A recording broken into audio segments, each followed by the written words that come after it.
Chapter 55. The atmosphere instantly became awkward. And there was even a trace of ambiguity. Both of them were silent. This was the first time Tang Zheng saw a woman's underwear at such a close distance. His face immediately turned red. The black underwear quickly enlarged and jumped into his eyes and finally jumped into his heart. Lu Qingmei wished she could find a hole to hide in. She was used to living alone. So she was used to leaving her clothes in a mess. Moreover, no one came to her house, so it wasn't a problem. However, today Tang Zheng came, and thus such an awkward situation occurred. Although Lu Qingmei was used to leaving her things in a mess, her memory was very good. She just finished tidying up her things and realized that she was missing a pair of underwear. Only then did she remember that she took it from the balcony and threw it on the sofa. That was why she asked Tang Zheng to stand up. She didn't expect that he would really sit on it. Seeing her bewildered appearance, Tang Zheng mysteriously picked up the underwear and asked, "Teacher Lu, are you looking for this?" God, he actually used his hand to pick up her underwear. That was her most private thing. Moreover, he touched the most private part of her body. She felt a strange feeling in her body. Lu Qingmei snatched the underwear and flew into the bedroom. Tang Zheng could even hear her breathing become hurried. Seeing her slightly embarrassed appearance, Tang Zheng couldn't help but laugh. So the ice goddess also had this side. If other people knew that I saw Teacher Lu's underwear, I wonder what they would think. However, the black underwear is really sexy. Moreover, it has lace. I wonder if she wears it. Tang Zheng didn't dare to continue thinking. As a virgin, this kind of scene was too stimulating. He could already feel his body having a reaction. A small tent was set up below. Cough cough. Lu Qingmei walked out again. Her face was still a bit red. Suddenly, her gaze was fixed on Tang Zheng's lower body. It was as if she was paralyzed. He actually had a reaction. Damn it. Tang Zheng realized his embarrassment and hurriedly sat down, finally covering up his ugly appearance. He's still a child after all. He's young and impetuous. I'll forgive him this time. Lu Qingmei took a deep breath and tried to control herself. Let's eat first, then we'll start tutoring. Lu Qingmei's attitude was much colder. She hoped to use this coldness to cover up the awkwardness just now. Tang Zheng used his inner energy to suppress his restless thoughts. The two of them had a simple dinner together, and then began to make up for the missed lessons. Lu Qingmei was an English teacher. At first, Tang Zheng thought that she was only good at English. But when she started tutoring, he realized that he had underestimated her. Chinese, mathematics, physics, chemistry, and biology, she was proficient in all of them. She was even more lively and interesting than many of the teachers in this class. She must have been a top student back then, Tang Zheng guessed. But why did she want to be a teacher? Logically speaking, she's so good at studying and has a good family background. She could have done other jobs. Tang Zheng suppressed his curiosity. This was someone else's secret. He didn't have the right to ask.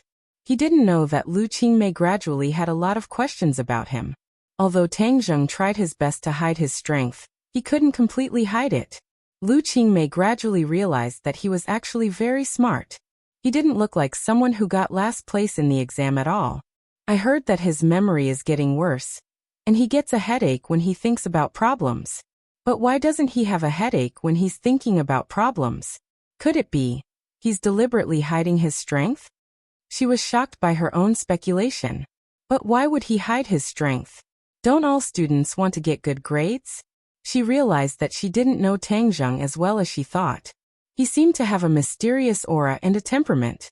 Although he had the inexperience of people his age, he had a calming feeling that made people involuntarily want to get close to him. Why do I have this kind of feeling? She was startled.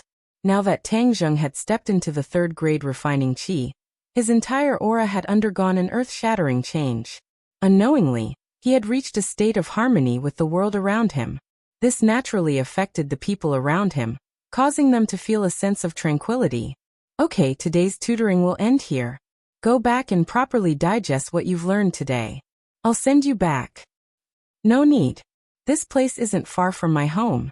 I can walk back myself. Okay then. Go back and rest well. After sending off Tang Zheng, Lu Qingmei leaned against the door. She breathed a sigh of relief and said, "Today I was looking for trouble for myself. I hope he doesn't tell anyone about what happened today. Otherwise, I'll be embarrassed. If he dares to tell anyone, see how I'll deal with him. Tonight I must properly tidy up my room. In the future, I can't let today's problems happen again. Otherwise, my reputation will be ruined." When Tang Zheng returned home, his grandfather was very happy. This was because the teacher actually gave Tang Zheng tutoring. He believed that this was the teacher's love for Tang Zheng. He repeatedly urged him to study hard and not let down the teacher's painstaking efforts. First-grade true fire is the dividing line between ordinary fire and true fire. Only true fire can refine pills. Of course, when true fire is cultivated to a certain level, it can also be used to defend against enemies. Everyone has a fire seed in their body.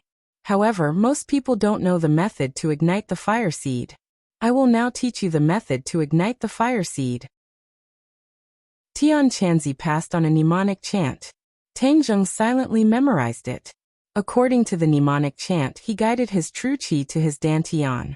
His dantian suddenly became warm, just like a furnace. The fire seed is hidden in your dantian.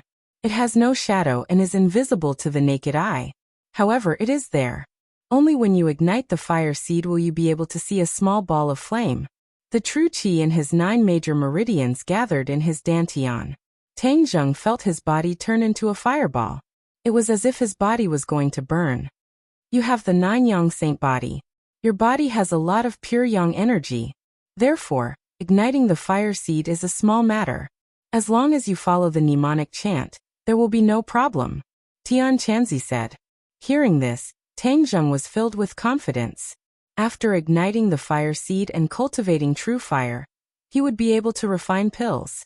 With pills, he would be able to quickly increase his cultivation. The true qi in his dantian quickly flowed and rotated. Soon it formed a true qi vortex. Your true qi is sufficient. The fire seed will be ignited soon. What's going on?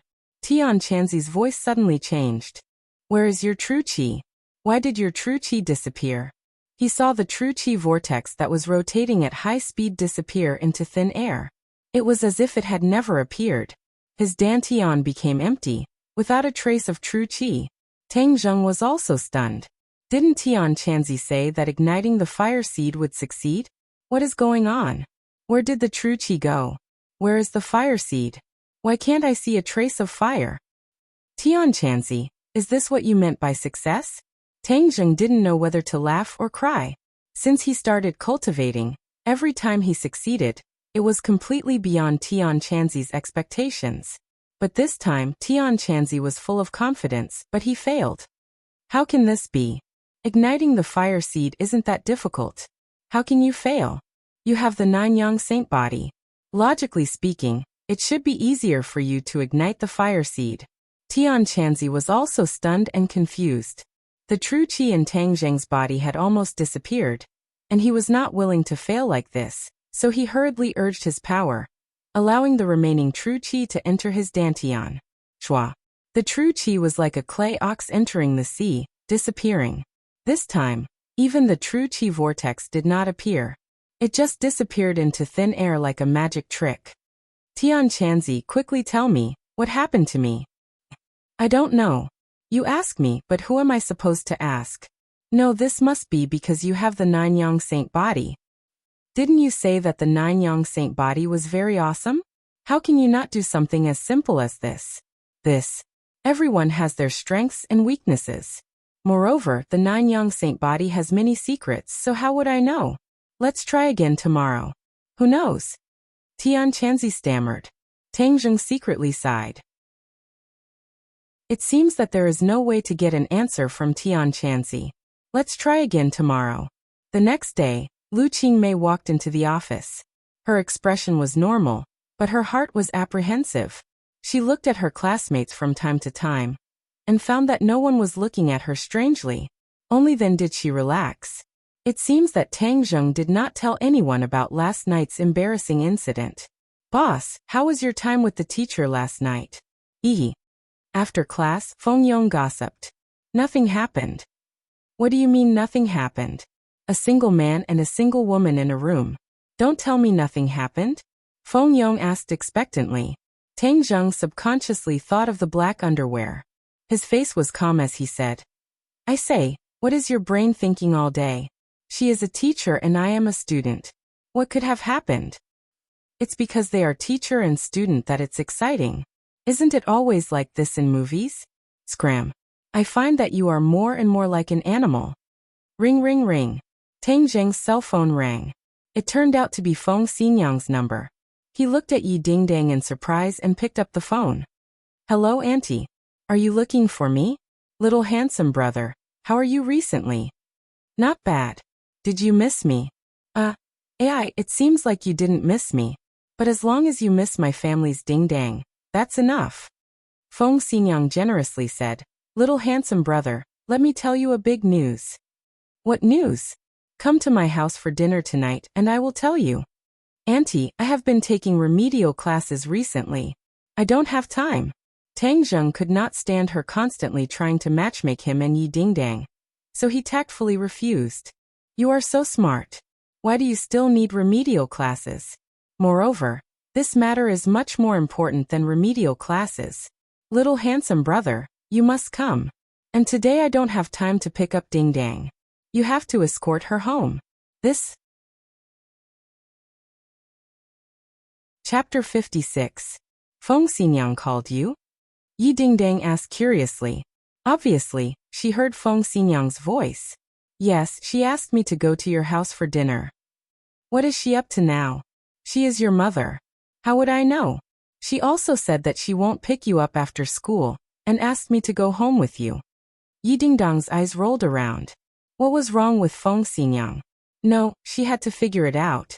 She had experienced enough of her mother's whims, so she couldn't be at ease until she figured out the other party's intentions. However, when she called, Feng Xinyang directly refused to pick up. Later, when she called again, the other party directly turned off the phone. Feng Xinyang, if you dare to mess around, I will break up with you. Yi Dingdang gritted her teeth and angrily thought. Taking advantage of the break after class, Tang Zheng went to the office to ask for leave from Lu Qingmei.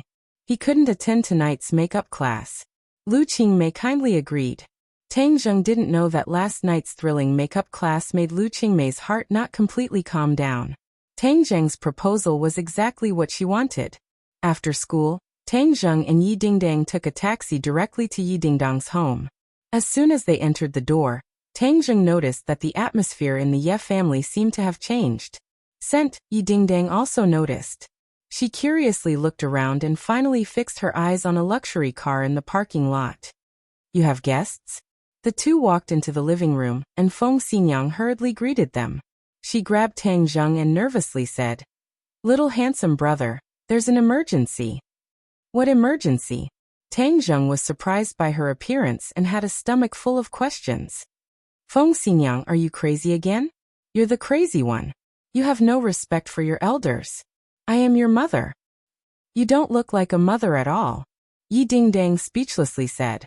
Feng Xinyang didn't have time to continue bickering with Yi Dingdang and mysteriously said, Little handsome brother, this is related to your and Dingdong's lifelong happiness. Don't you think it's an emergency? Tang Zheng found that the other party was talking more and more nonsense. He couldn't help but bitterly smile and said, Auntie, just say it. Why did you call me here in such a hurry? Didn't I say that this is related to your and Dingdong's lifelong happiness? Someone came to our house to propose marriage. Propose? Tang Zheng and Yi Dingdang coincidentally. Yes, this is a sudden attack. I also didn't expect it. But don't worry, I will definitely not agree to this matter. Ma, I am only 18 years old. What kind of marriage are you talking about? Is this something that you caused? Yi Dingdang said in a flustered and exasperated manner.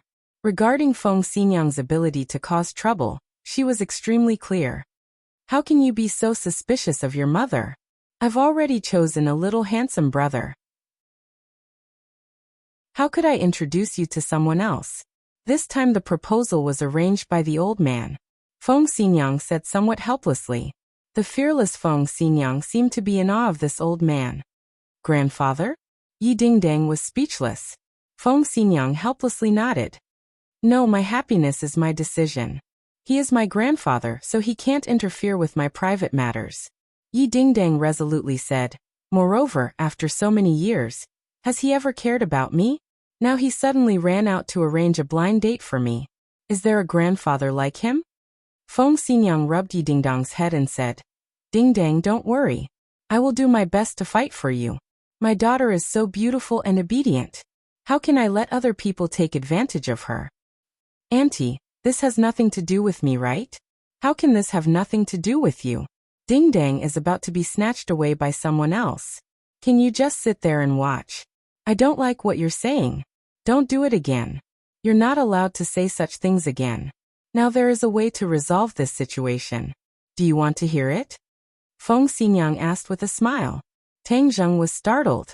From Feng Xinyang's smiling eyes, he had a bad premonition. What way? Yi Dingdang impatiently asked. What's done cannot be undone. What do you mean? If you are already engaged, do you think the old man will still have a way to arrange a marriage proposal? Feng Xinyang mysteriously smiled. Yi Dingdang subconsciously shook her head and then blankly said, But the key point is that I am not engaged. This is our family matter. If we say there is, then there is. That's still not right. Where are you going to find someone to be engaged to me? Hey, far away on the horizon, but close in front of you. Little handsome brother, don't you have a ready-made candidate? Feng Xinyang's gaze fell on Tang Zheng. No. Tang Zheng loudly shouted. Yi Dingdang was dumbstruck. She never thought that Feng Xinyang would want Tang Zheng to be the scapegoat. No, why did he refuse so quickly?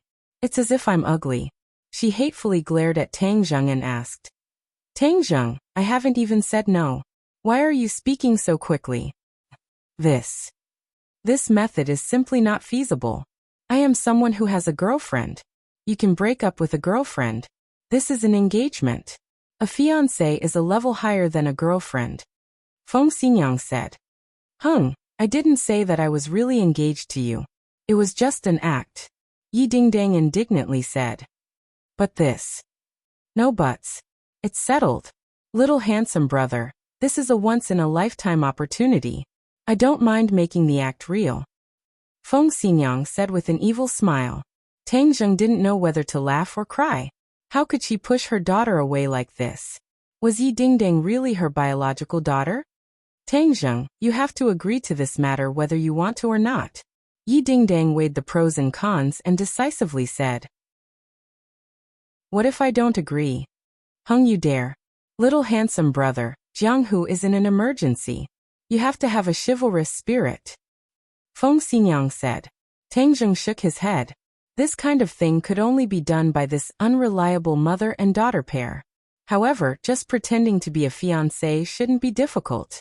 The study door suddenly opened, and Yi Tianlei walked out with an old man and a young man. Nephew, although ordinary balance can't compare to Beijing, it still has its own beautiful scenery. You can play here for a few more days. Yi Tianlei said. Many thanks for uncle's concern.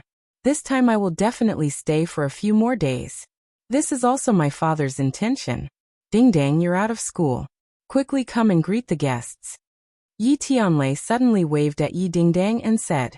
Yi Dingdang suspiciously sized up the guests. This old man and young man were definitely not ordinary people. Their temperaments were extraordinary, especially the old man who gave people a feeling of showing off. He was like an unsheathed sword, making people not dare to look at him directly. Little Tang, you also came. Come, let me introduce you to a few guests. Yi Tianlei also saw Tang Zheng. His heart slightly moved, and he glanced at Feng Xinyang. Feng Xinyang winked at him.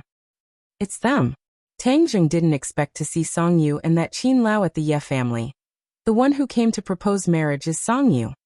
Song Yu's gaze swept past Yi Dingdang's face and finally landed on Tang Zheng's face. He was slightly startled and couldn't hide his surprise. Qin Lao also looked at Tang Zheng in surprise. He suddenly remembered that Song Yu had said that he had a premonition that he would see Tang Zheng again. He didn't expect to meet him so soon. This world was too small. But then the two immediately remembered Tang Zheng's identity. He came from an ordinary family, so how could he have any relationship with the Ye family? Moreover, it seemed that they were very close. Tang Zheng, we meet again. Song Yu smiled and extended his hand. Yes, this world is too small, Tang Zheng said as he shook his hand. You know each other? Yi Tianlei and Feng Xinyang were both shocked. They were most clear about Song Yu's identity. How could Tang Zheng have any relationship with him? We met a few days ago at Ordinary Balance's residence, Song Yu explained. Yi Tianlei and his wife suddenly understood. This must be Ding Dong's younger sister. As expected, her beauty is unparalleled, Song Yu said to Yi Dingdang. Yi Dingdang snorted and said, Who's your younger sister? Don't call me that. Dingdang, don't be rude. Yi Tianlei's face darkened as he scolded. Yi Dingdang pouted in a fit of pique. Song Yu said, Uncle, you can't blame Dingdang. I was rude. This is the first time I've met Dingdang. I really shouldn't have called her that. Dingdang, how are you? Let me introduce myself.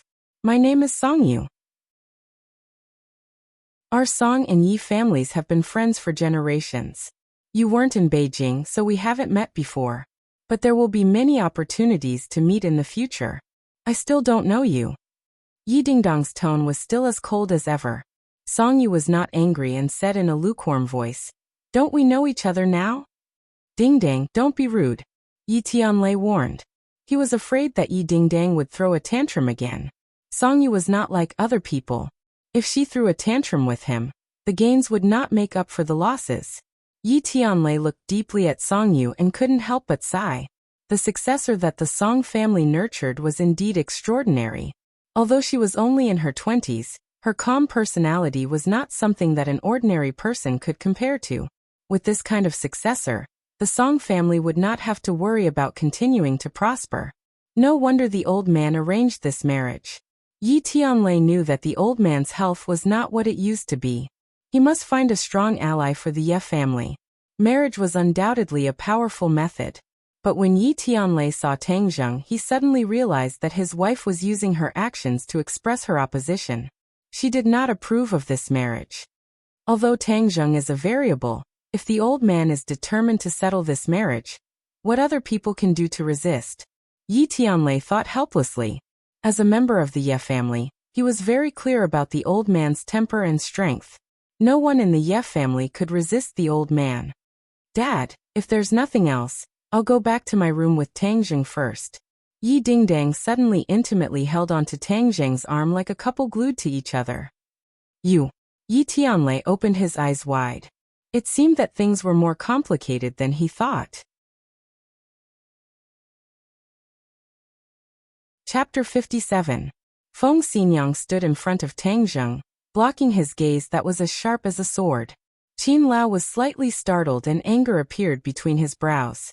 Song Yu smiled lightly and asked, Tang Zheng, are you friends with Dingdang? He is my fiancé.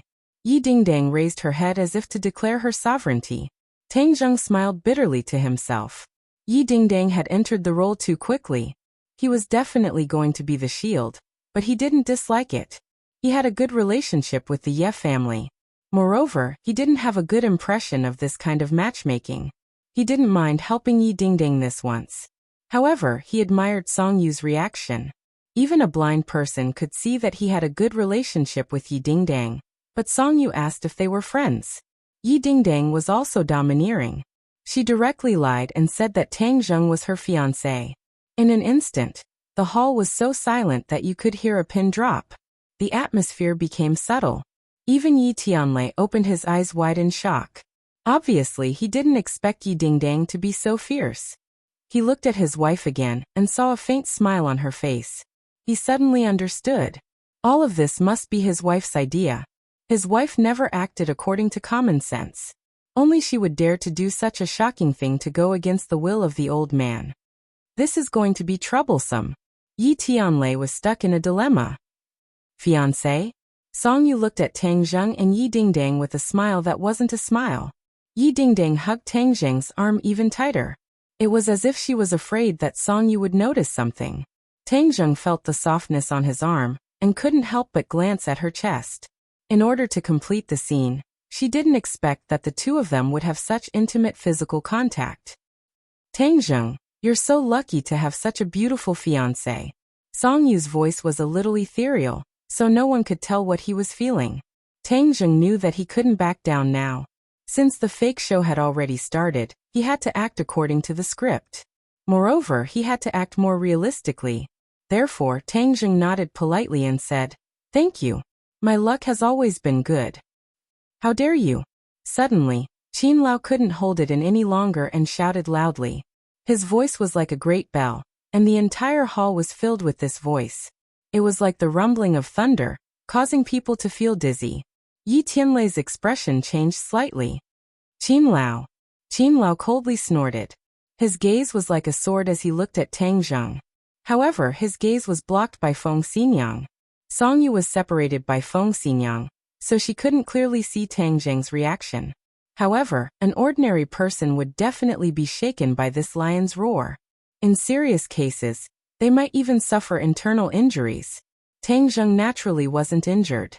Firstly, Feng Xinyang had neutralized most of the lion's roar's power. Secondly, he had the ancient clear heaven scroll to protect his body. "Tang Zheng, we finally meet again. Why don't we have a good chat? I believe we will have a lot to talk about." Song Yu continued. "We're tired. We'll go back to our rooms first." How could Yi Dingdang allow them to be alone? What if Tang Zheng exposed themselves? So, without any explanation, she pulled Tang Zheng into her room. Yi Tianlei couldn't help but secretly shake his head. How did things become like this? He was the only one who could clean up this mess. He forced out a smile and said, "Nephew, Dingdang is too headstrong. Please don't take offense." Song Yu smiled and shook her head. Dingdang is still young. It's normal for her to be headstrong. Who doesn't have headstrong moments? "Uncle, what do you think?" When Yi Tianlei heard this, he didn't know what to say. "Yi Tianlei, what is going on?" Qin Lao couldn't help but ask. "This." Before Yi Tianlei could think of an explanation, Song Yu spoke first. "Uncle, we have just arrived. Can we stay in Uncle's house for a few days?" "This, of course you can." Yi Tianlei hesitated for a moment before agreeing. This was a reasonable request. If he didn't agree, then he would be too unreasonable. Feng Xinyang's gaze changed slightly. She looked at Song Yu thoughtfully. Yi Tianlei ordered people to bring Song Yu and Qin Lao away to rest. "Feng Xinyang, you're too daring. Look at what you've done this time. How are you going to clean up this mess?" Yi Tianlei said angrily. "I've always been daring. Didn't you know that when you chased me that year? Moreover, I don't think there's anything wrong with this. This is a natural development. Naturally, there will be an outcome. Why would I need to spend energy thinking about how to clean up this mess?" Feng Xinyang said without a care. Yi Tianlei shook his head and smiled bitterly. "How could it be as simple as you think? How are we going to get past the old man? What about the Song family's face? What does the Song family's face have to do with me? I'm not part of the Song family. As for the old man, he didn't care about us before, but now he's using my daughter's happiness as a bargaining chip in exchange for the family's benefits. Don't say any more." Yi Tianlei's face sank. The old man is the head of the Ye family after all. He's my father. Naturally, he has a lot of things to consider. Yes, he does have a lot of things to consider. When you were forced to leave Jing City, did he consider that he was your father? You know how helpless we were back then. Moreover, he didn't even look at Dingdang. Now he's going to marry her to someone else. Has he considered our feelings? Has he considered Dingdang's feelings? Feng Xinyang argued. Yi Tianlei was speechless. He let out a long sigh and said, "He doesn't have much time left, so he has no choice but to make these arrangements." What, he doesn't have much time left? Isn't he about to break through to the martial scholar realm? Feng Xinyang turned pale with fright. Yi Tianlei shook his head and said, "His last attempt to break through to the martial scholar realm failed, and he almost went crazy. That's why he doesn't have much time left." Of all the major families in Jing City, only the Ye family doesn't have a martial scholar expert. If the old man isn't here, then the Ye family. Feng Xinyang didn't continue, but her meaning was clear. Yi Tianlei nodded and said, "That's right. That's why the old man chose to marry the Song family, who has always had a good relationship with him. The Ye family doesn't only have Dingdang as a girl. Isn't there also your elder brother's daughter? You also know that her reputation in Jing City has always been bad. How could the old man let her marry the Song family? Wouldn't that be the opposite of what he wanted? But I heard that the girl was very willing. She even made a big fuss several times because of this matter, but the old man never agreed. In any case, I won't agree to this matter. No matter who it is, I won't give face to. My daughter's happiness is in her own hands. Feng Xinyang still refused to budge an inch. Things have already become like this. How could I not know what you're thinking? But I don't know how to explain it to the old man. Back then, because you were injured and your meridians were blocked, you were judged to be unable to reach the Xiantian realm. Then you were forced to leave Jing City. A while ago, we thought that since you had already broken through to the Xiantian realm, you could return to Jing City. After all, this was your long-cherished wish. But today, with this matter, I have completely lost interest in returning to Jing City. I feel that ordinary balance is also not bad. In the future, you can peacefully develop an ordinary balance. Yi Tianlei was silent and said, "Let's first get through this hurdle." In fact, all of this is because the old man doesn't have much time left. If the old man can persist for a few more years, then all of this will be easily resolved. Defying the heavens and changing one's fate. I've heard of this kind of thing, but where can I find someone with this kind of divine ability? Feng Xinyang said with emotion. Song Yu stood up, quietly looking out the window at the tranquil beauty of the Ye family manor under the setting sun. Qin Lao stood behind him and asked puzzledly, "Young master, why did you stop me from questioning Yi Tianlei just now?" Song Yu didn't even turn his head and said, "Qin Lao, some things will become passive if they are exposed. Do you understand?" "What do you mean?" This old man doesn't understand. Haha, when Ding Ding introduced Tang Zheng as her fiancé, didn't you see Uncle Ye's expression? What expression did he have? Shocked. Qin Lao's heart trembled and he said, "Young master, you're saying that he also doesn't know about this matter, so this is all fake." "Most likely. So if we were to insist on pursuing this matter, it would force the other party to confirm this fake marriage, and we would become passive. Right now, let's not talk about this matter and stay with the Ye family for a few days. They will naturally reveal some clues and everything will fall apart. Young master is still the most thoughtful. This old man was stupid," Qin Lao said with admiration. Song Yu faintly smiled. Haha, actually many things will be completely different if you take a step forward. Moreover, Tang Zheng is a child of an ordinary family. How could he be related to the Ye family by marriage? But my eyes were not wrong. He is indeed not simple. Perhaps we have seen too much of him on the surface. He must have many things that we don't know about. "Young master, do you still need me to investigate him?" Song Yu waved his hand and said, "No need, since he doesn't want others to know. Then he naturally has the corresponding methods. Continuing to investigate will only lead to more false impressions. I trust my own eyes more." As he said this, he pointed to his own eyes, bursting with strong confidence. In Yi Dingdong's boudoir, Tang Zheng couldn't help but look around. Her room was very neat and tidy, without a speck of dust. Presumably, there was someone who tidied and cleaned it every day. The style of the room was more robust than a normal girl's room, especially the words hanging at the head of the bed. It was a large-framed martial character, showing her infatuation with martial arts. "You like martial arts that much?" Tang Zheng asked. "Nonsense, of course I like it. My dream is to become a martial scholar." Yi Dingdong's eyes lit up, as if she could see herself becoming a martial scholar. "Then you still have a long way to go. I believe that I can definitely do it," she said confidently. "Ding Dang, this time you may not succeed in using me as a shield. That Song Yu is very smart. We may not be able to deceive him. Moreover, he is a very handsome guy, at least much more handsome than me. Have you not considered it? Consider your ass. No matter how handsome he is, I will not consider it. I hate it the most when other people tell me what to do with my life. I have to make my own decisions, not to mention when it comes to marriage. I will not listen to anyone."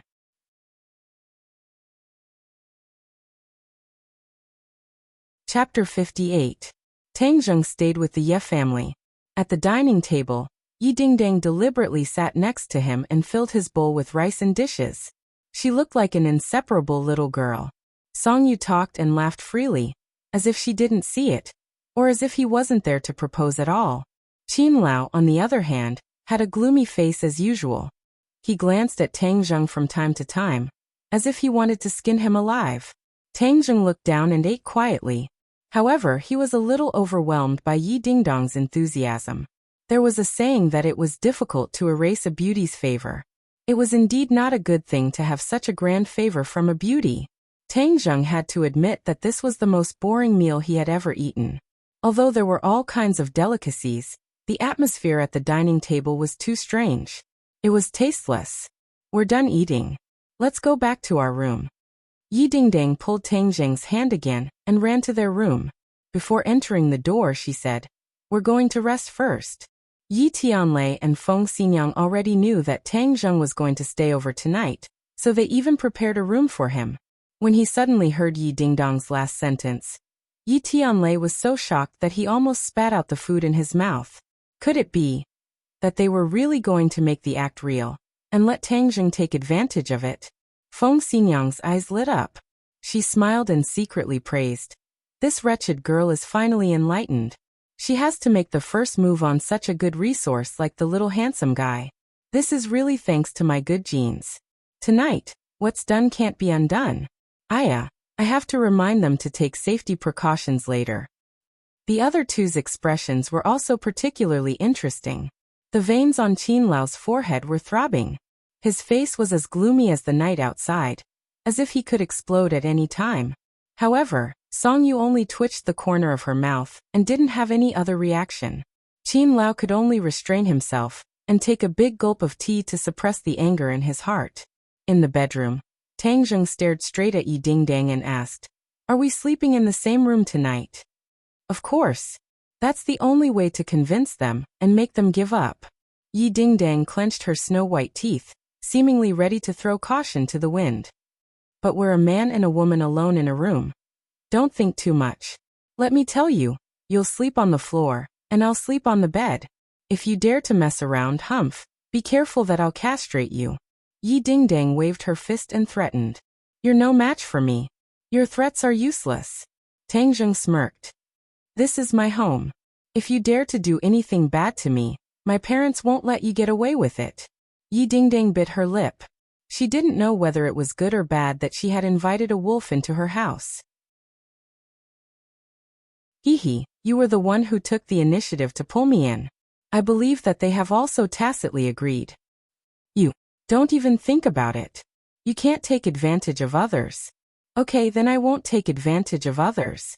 But I have to sleep on the bed, and you sleep on the floor. How can that be? Don't you have any gentlemanly spirit?" "I never said that I was a gentleman," Tang Zheng roguishly said.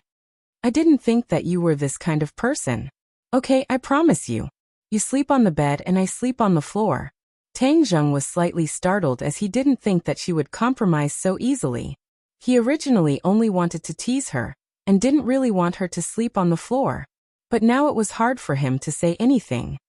It seems that I can only wrong her for one night." Yi Dingdang bitterly glared at him and muttered, "Stingy bastard. You're not a man at all." Tang Zheng sat on the bed. A faint fragrance entered his nose, and he couldn't help but feel restless. This was a girl's bed. This was his first time on a girl's bed. Moreover, this bed was very soft. It was much more comfortable than his wooden bed. "Hey, what are you thinking about?" "Nothing much. I'm warning you. You're not allowed to think nonsense. I'm going to read for a while. Don't run around." She finished speaking and went to her desk to read. Tang Zheng was bored to death. He simply closed his eyes. In a strange environment with outsiders around, he didn't dare to rashly cultivate. Otherwise, if he was disturbed, he might go crazy. He closed his eyes to rest. He began to recall the knowledge that he had learned in the past 10 years. He found that his thoughts were becoming clearer and clearer. Moreover, his logic was becoming stronger and stronger. A lot of knowledge that seemed difficult to understand in the past could now be understood through a comprehensive study. This is the benefit of cultivation. Not only is the body tempered stronger, but the brain is also deeply developed. The increase in intelligence is obvious. Little brat. A man and a woman alone in a room. This is a great opportunity. Don't waste it. Tian Chanzi was like a ghost, suddenly bursting out a sentence. Damn, if you don't speak, I won't treat you as a mute. You've always claimed to be a righteous person. Why do I feel that you're becoming more and more evil? Aren't I thinking for your sake? Well, I'm going to find a way to make you unable to speak. Otherwise, if you suddenly burst out a sentence, you'll scare me to death. Hey, when you're strong enough, you can naturally block me, but you're still too weak to do it. Oh, then what realm do I need to reach to be able to do it? Tang Zheng's heart moved. You heard wrong. I won't speak.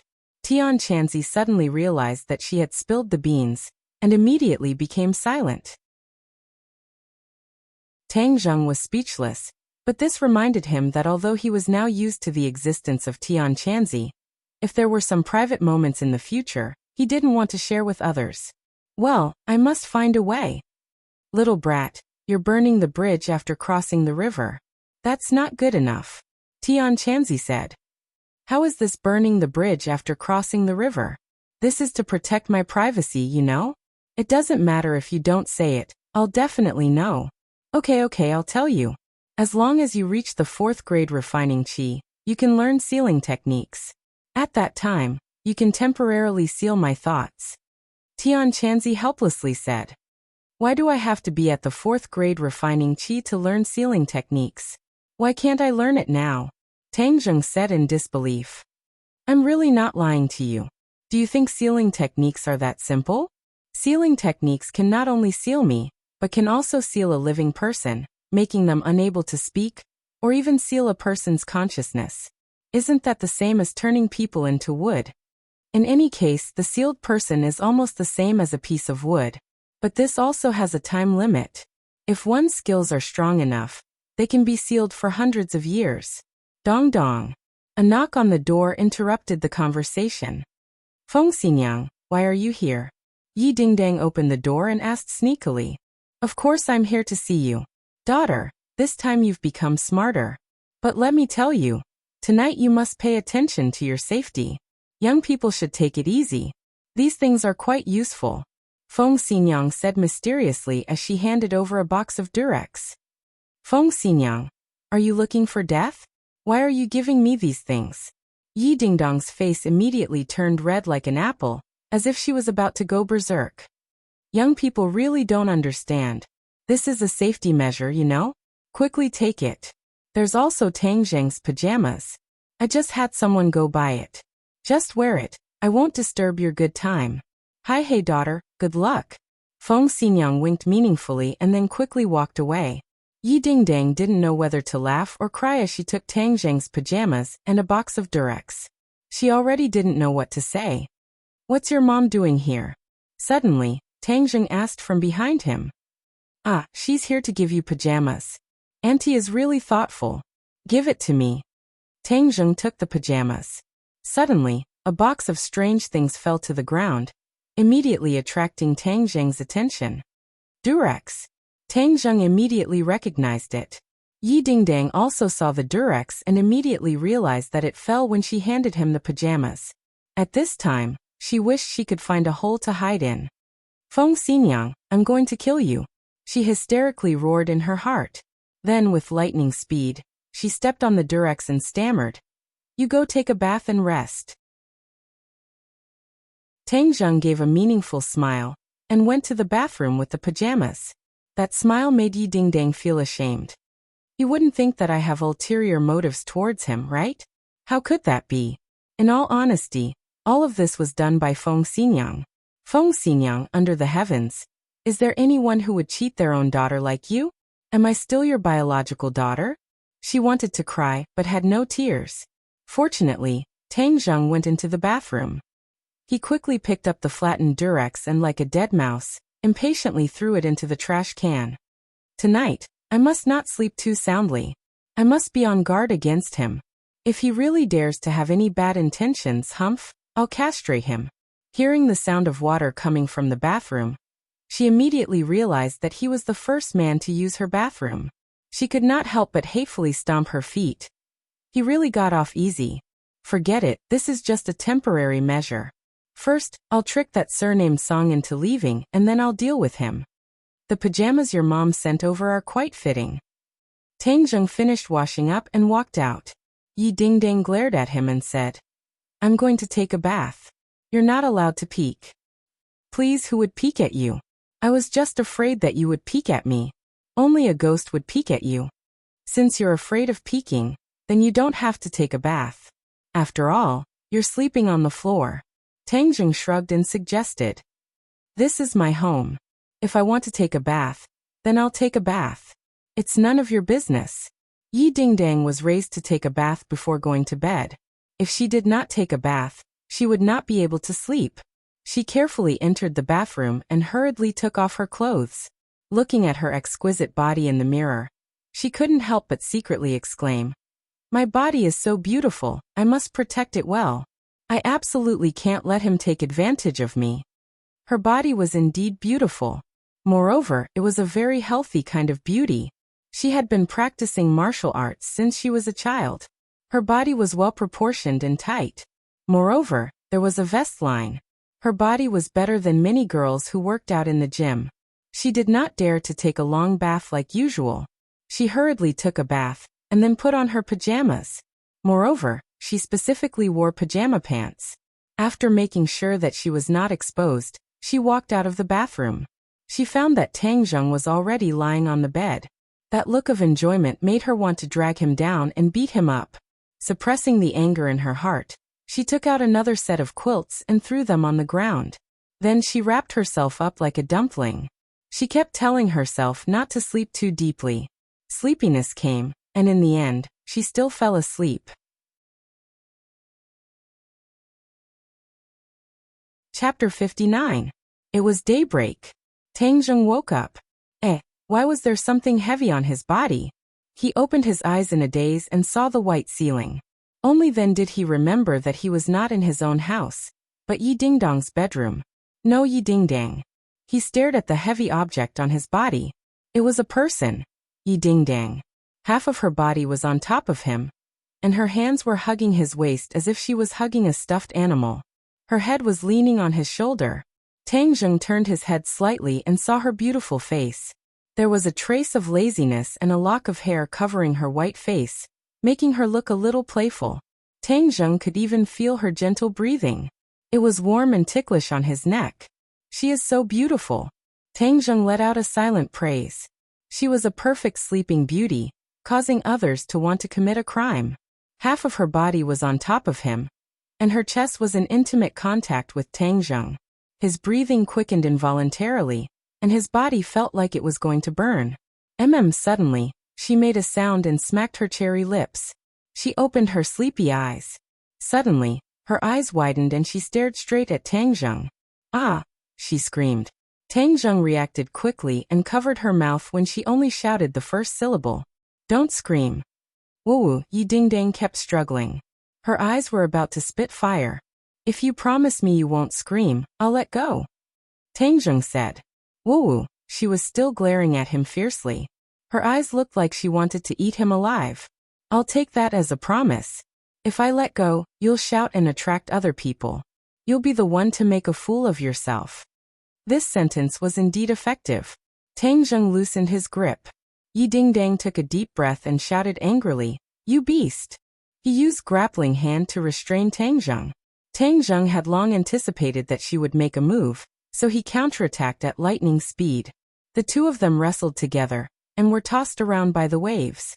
Sometimes they would be on top of each other, and sometimes they would be on top of each other. In the end, the two of them were twisted together like fried dough twists. Yi Dingdang was strangling Tang Zheng's neck, while Tang Zheng was grabbing Yi Dingdang's head. Let go, Yi Dingdang said fiercely. Put it down first, Tang Zheng replied. You put it down first. If you release it, I'll release it. Beast, I'll kill you.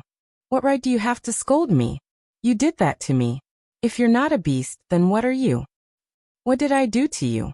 Speak clearly. Moreover, look clearly. This is a bed. I was the one who slept in the bed last night. It was clearly you who climbed into my bed in the middle of the night and plotted against me, Tang Zheng said. Yi Dingdang suddenly remembered that she had woken up on the bed. Moreover, she had done such intimate actions with him. Could it be that she really did climb into his bed in the middle of the night? No, even if I did it, I can't admit it. Otherwise, I would die of embarrassment. Does waking up on the bed prove that you didn't do anything bad? Maybe you took advantage of me being asleep, and carried me to the bed, and then plotted against me. Yi Dingdang righteously said. Tang Zheng was dumbstruck. There was actually such a twisted logic person in this world. You have nothing to say. Yi Dingdang was very pleased with herself. Suddenly, her eyebrows knit together and she suspiciously asked, "What are you pointing at me with? You even brought a weapon?" Ah. Tang Zheng was ashamed. It was early in the morning and he was already in high spirits. After wrestling, the two people's bodies inevitably came into contact with each other, so his body reacted. Yi Dingdang wasn't an idiot. After a while, she realized what it was. She was both ashamed and angry. Tang Zheng, you beast. I'm going to kill you. Hurry and let go of me. Tang Zheng knew that if this continued, it would only become more and more awkward.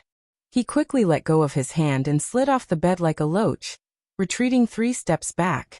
Yi Dingdang jumped up and like a white crane flapping its wings, she threw herself at him. Tang Zheng's feet slipped, avoiding direct contact with her. Suddenly, the room was filled with a dangerous aura. Dong dong. Feng Xinyang knocked on the door. Wake up. Eat breakfast and go to school. The two people's movements suddenly stopped. Hurry and open the door. Don't laze around in bed. Mom, stop knocking. We're already up. If you're up, then open the door for me, Feng Xinyang said without giving up. Yi Dingdang was helpless. She could only open the door a crack and said, "See, we're really up." Feng Xinyang peeked through the crack in the door and coincidentally saw the messy bed. She immediately understood and smiled. In a low voice she said, "AI, you young people don't know how to control yourselves. The bed is so messy, it will take a long time to clean it up." Yi Dingdang's face was red to the neck. She angrily said, "Feng Xinyang, no one will think you're a mute if you don't talk." She slammed the door. "Tang Zheng, it's all your fault." "How is it my fault? It was clearly you who wanted me to act out this show. You even wanted me to stay in the same room as you. Now you're saying it's my fault. You're too unreasonable," Tang Zheng said unhappily. "Tang Zheng, you're not allowed to tell anyone about what happened last night. Otherwise I'll really kill you. Don't worry. I won't tell anyone that someone climbed into my bed last night. In the end they even framed me." Yi Dingdang angrily stomped her feet. The two people finished washing up, changed their clothes and walked out of the room. Breakfast was already prepared. It was still early and the others were not up yet. After eating breakfast, Feng Xinyang sent the two to school. Along the way, Feng Xinyang smiled very strangely. From time to time, she meaningfully looked at the two people. She thought that it was good to be young. After a night of torment, they were still energetic during the day. "Little handsome brother, come to our house for dinner tonight," Feng Xinyang invited when they got out of the car. "No, he can't come tonight," Yi Dingdang hurriedly said. "Why?" "He has something to do." Yi Dingdang did not want to face Tang Zheng again tonight. Who knows what will happen? That would be too easy for him. Tang Zheng also did not want to continue. Acting was too tiring. "Yes, Auntie. I have something to do tonight. I can't go." "Oh, that's a pity."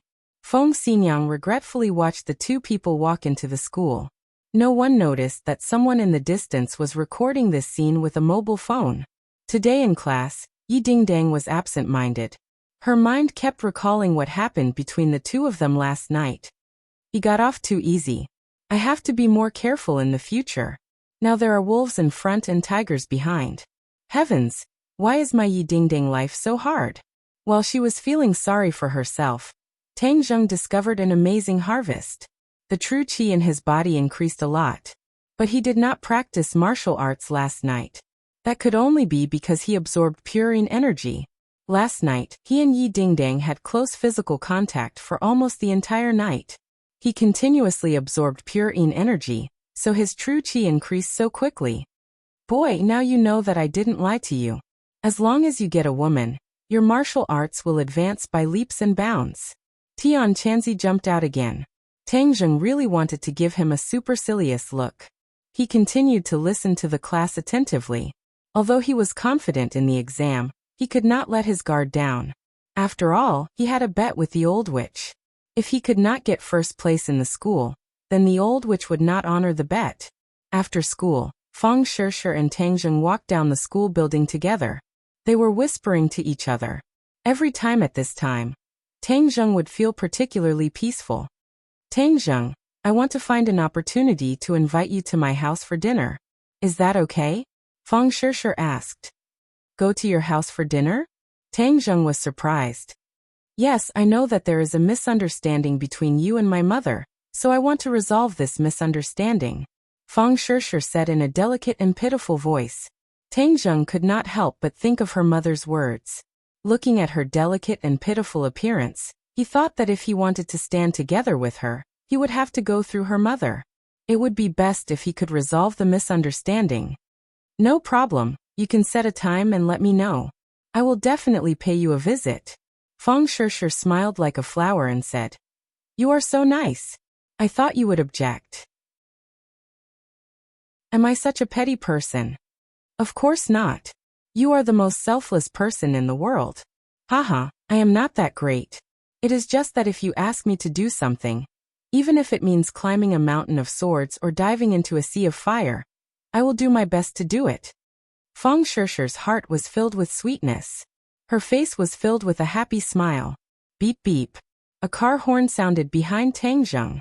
Lu Qingmei poked her head out of the window and signaled Tang Zheng to get in the car. Then I will go to make up for my lessons. See you tomorrow. Okay, good luck. See you tomorrow. Tang Zheng got in the car.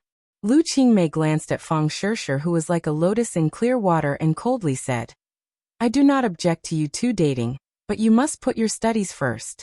Do you understand? Teacher Lu, I understand. It is good that you understand. In the future, if there is nothing special, it is best if you do not miss my lessons. Yes. How is your preparation for school fees coming along? I am still preparing. The whole journey was silent. On the way back, the two bought dinner and then returned home.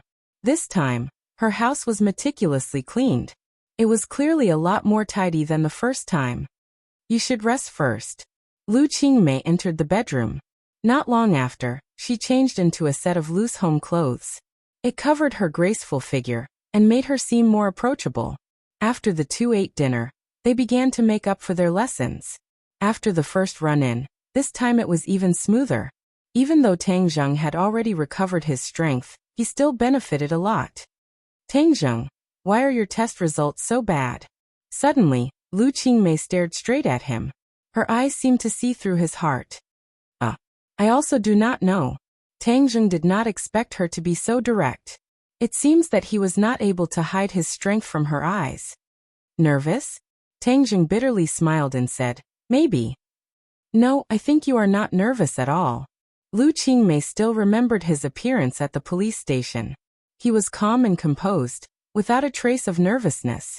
How could a person who was not nervous in front of a violent mechanism be nervous in an exam field? Your ability to lie is not good at all, Lu Qingmei coldly said.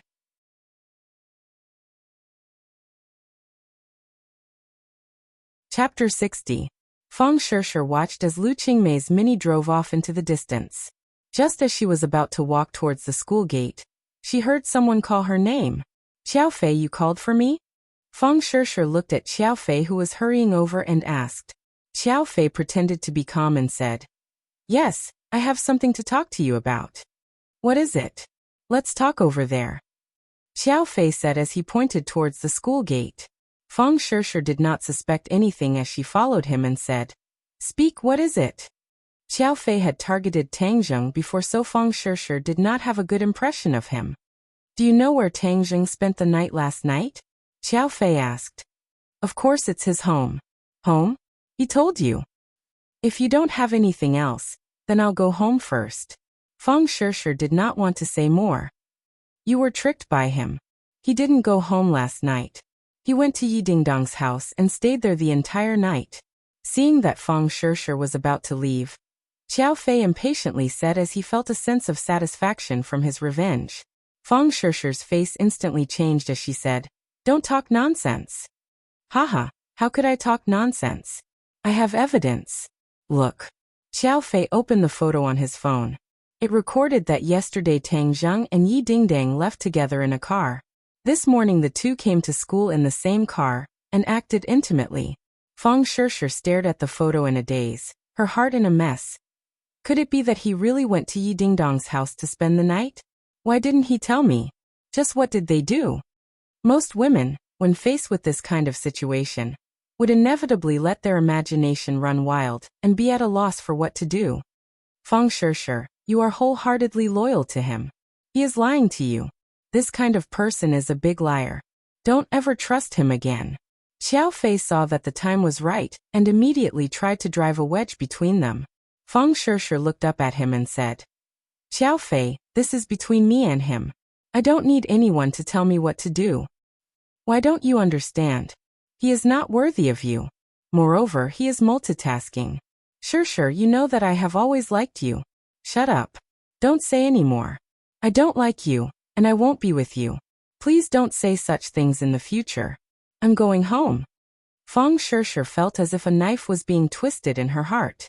She turned around and left. She wanted to ask Tang Zheng what was going on. Did he really lie to her? Was this all an illusion? Before she could take 2 steps, her mouth was covered by someone. Her body was soft as if she had no strength. Her head was heavy as if she had dozed off. She lost to lose consciousness to sleep to. Seeing her fall, Xiao Fei hugged her. His lips curved into a devious smile as he muttered, "Shishir, this is all because of you. I pursued you bitterly but you chose Tang Zheng. If I didn't make a move, then that poor bastard Tang Zheng would have taken advantage of me. I will never let that happen." Looking at Feng Shishir's beautiful face, his eyes lit up. "Tonight you are mine. Don't ever think of leaving me again." Huh.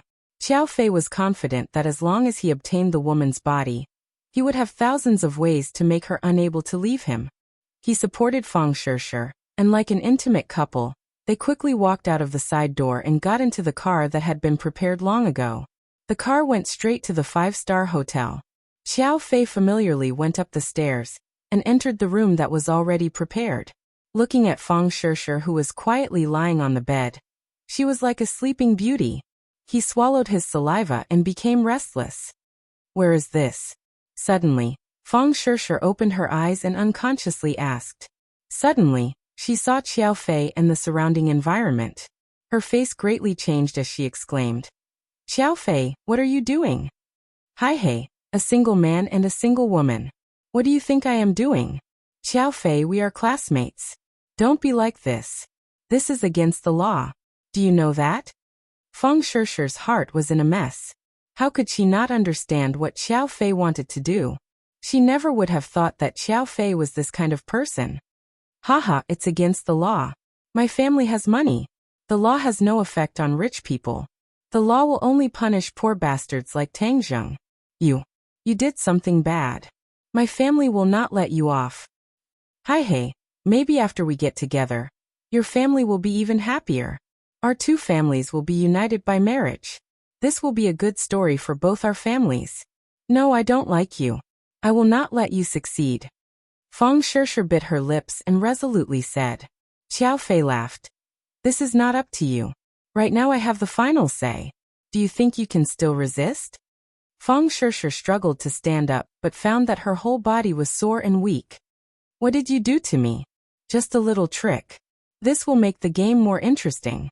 Moreover, I dare to guarantee that after you experience my good side, you will definitely not leave me again."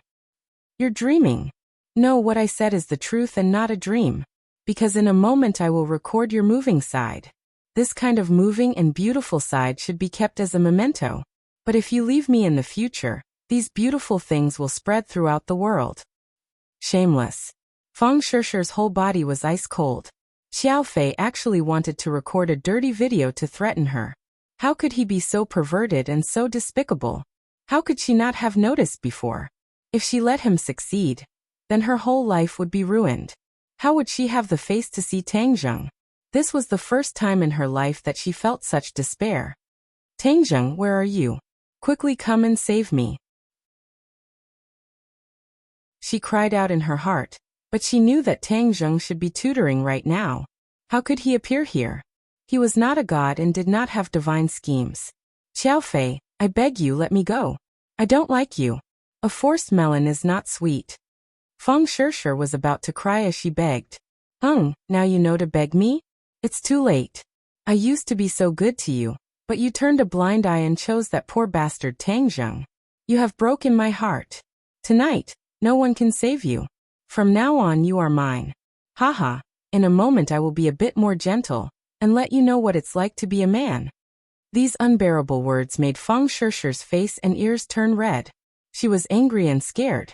Her whole body trembled as she said, Xiao Fei, even if you obtain my body, you will not obtain my heart. Moreover, I will not let you go. Her body was soft and she did not have the ability to resist. Tonight, she suffered under his evil hands. She would not have the face to see Tang Zheng and could only leave this world forever. But even if she became a ghost, she would not let Xiao Fei go. Seeing the hatred and determination in her eyes, Xiao Fei felt as if his heart had been ruthlessly stabbed. A wave of unwillingness and anger rushed to his heart as he hysterically roared. Even if I can't obtain your heart, I will obtain your body. Bitch, are you still thinking about Tang Zheng? Let me tell you, not only will I obtain you, I will watch as his woman is taken away from him. I will make him suffer so much that he will wish he was dead. You pervert. Haha, you dare to call me a pervert? I'll show you how perverted I am. Xiao Fei's anger rose from his heart as he sent a slap towards Feng Shishir. Feng Shishir was unable to dodge, but she did not close her eyes in fear. Instead, she opened her eyes wide. In her eyes, besides anger, there was also contempt and unyielding. Pung. A muffled sound rang out. Feng Shishir did not feel any pain, but she felt a hot air coming from her chest. Then Xiao Fei flew out and heavily hit the wall. He fainted like a dead fish. What is going on? Feng Shishir was dumbstruck. With her knowledge, she could not understand what was going on. There was no third party in the room, so how could he fly out? Seeing him faint, she finally let out a sigh of relief. She only wanted to quickly escape this devil's den, but she found that her body was still weak. No, I must leave here. Otherwise, when he wakes up, I will not be able to escape.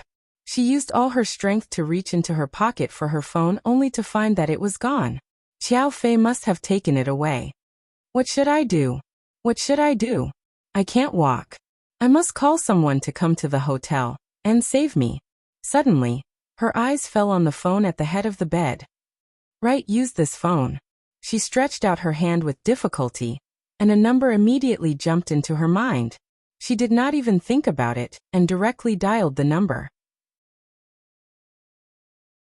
At this time, the first person she thought of was not her family, but Tang Zheng. It seems that she subconsciously believed that Tang Zheng could save her. Sorry, the number you have dialed is currently busy. The line was busy. Feng Shishir was close to despair. Just as she was about to call her family, her hand suddenly froze. Because Xiao Fei woke up. F***ck, it hurt so much. Suddenly, Xiao Fei loudly shouted. She hopelessly looked at Xiao Fei, who had already stood up. Xiao Fei shook his head and blankly looked around. He did not find a third party and Feng Shishir was still lying on the bed. What is going on? Am I hallucinating? No, how could this be an illusion? He clearly remembered that he was sent flying by a strong force and then lost consciousness. Evil F***ck. I don't believe that even the heavens cannot stop me from getting her. He had already been completely blinded by anger and desire. Feng Shishir, tonight you are mine. He laughed nastily and once again threw himself at Feng Shishir. The innate qi in Tang Zheng's body began to violently vibrate, and he immediately realized that something was wrong. This was not his own problem, but someone else's problem. The Imperial Spirit Array had been activated, and he had a kind of telepathy with the array, but he was unable to determine who was in danger. He immediately rushed out of Lu Qingmei's house like the wind and said, Teacher Lu, I have something to do, so I will leave first. Just as he finished speaking, he had already disappeared. Lu Qingmei's eyebrows slightly wrinkled as she stared at the door. She muttered to herself, "Escape, I want to see how long you can escape for." She mistakenly believed that Tang Zheng had his secret exposed and did not know how to face it, so he found an excuse to escape. Young people will always be young people. They are still too impatient and expose themselves after being tricked by my words. Tang Zheng did not run around like a headless fly. This was because when the formation was activated, he had a feeling that he had sensed the location of the victim.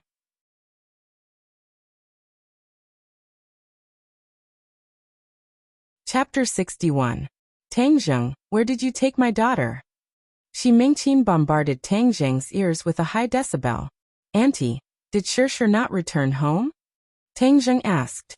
You already know the answer. Let me ask you. What did you do to my daughter? Hurry and let her return home. If you dare to do anything bad to her, I will definitely not let you off. Shi Mingqin threatened. Auntie, don't worry. Shirshir will definitely be fine. Tang Zheng hurriedly hung up the phone. The two did not know that while they were on the phone, Feng Shirshir had called for help. However, because Tang Zheng was using the old man's phone, there was no notification, so he missed this crucial call. Tang Zheng madly ran, rushing towards the location he sensed.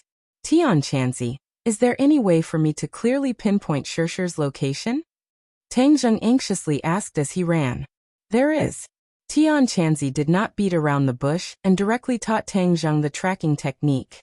Tang Zheng learned it quickly, and in the darkness, his perception of Feng Shirshir became even clearer. The tracking technique could not track just anyone, but the most important thing was that the spirit control array was activated, so he was able to quickly track. City Center. Fortunately, Lu Qingmei's home was near the city center, so Tang Zheng did not need to run for long to reach his destination. Hotel.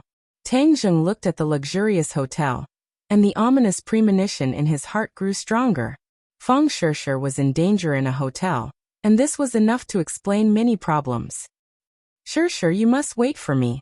You must be fine. Tang Zheng entered the hotel, and a moment later he arrived outside a guest room. The tracking technique's location was here. The door was tightly shut, but how could it stop him? Peng, he directly kicked open the door. Who is it? Xiao Fei was lying on top of Feng Shirshir's body, tearing off her clothes.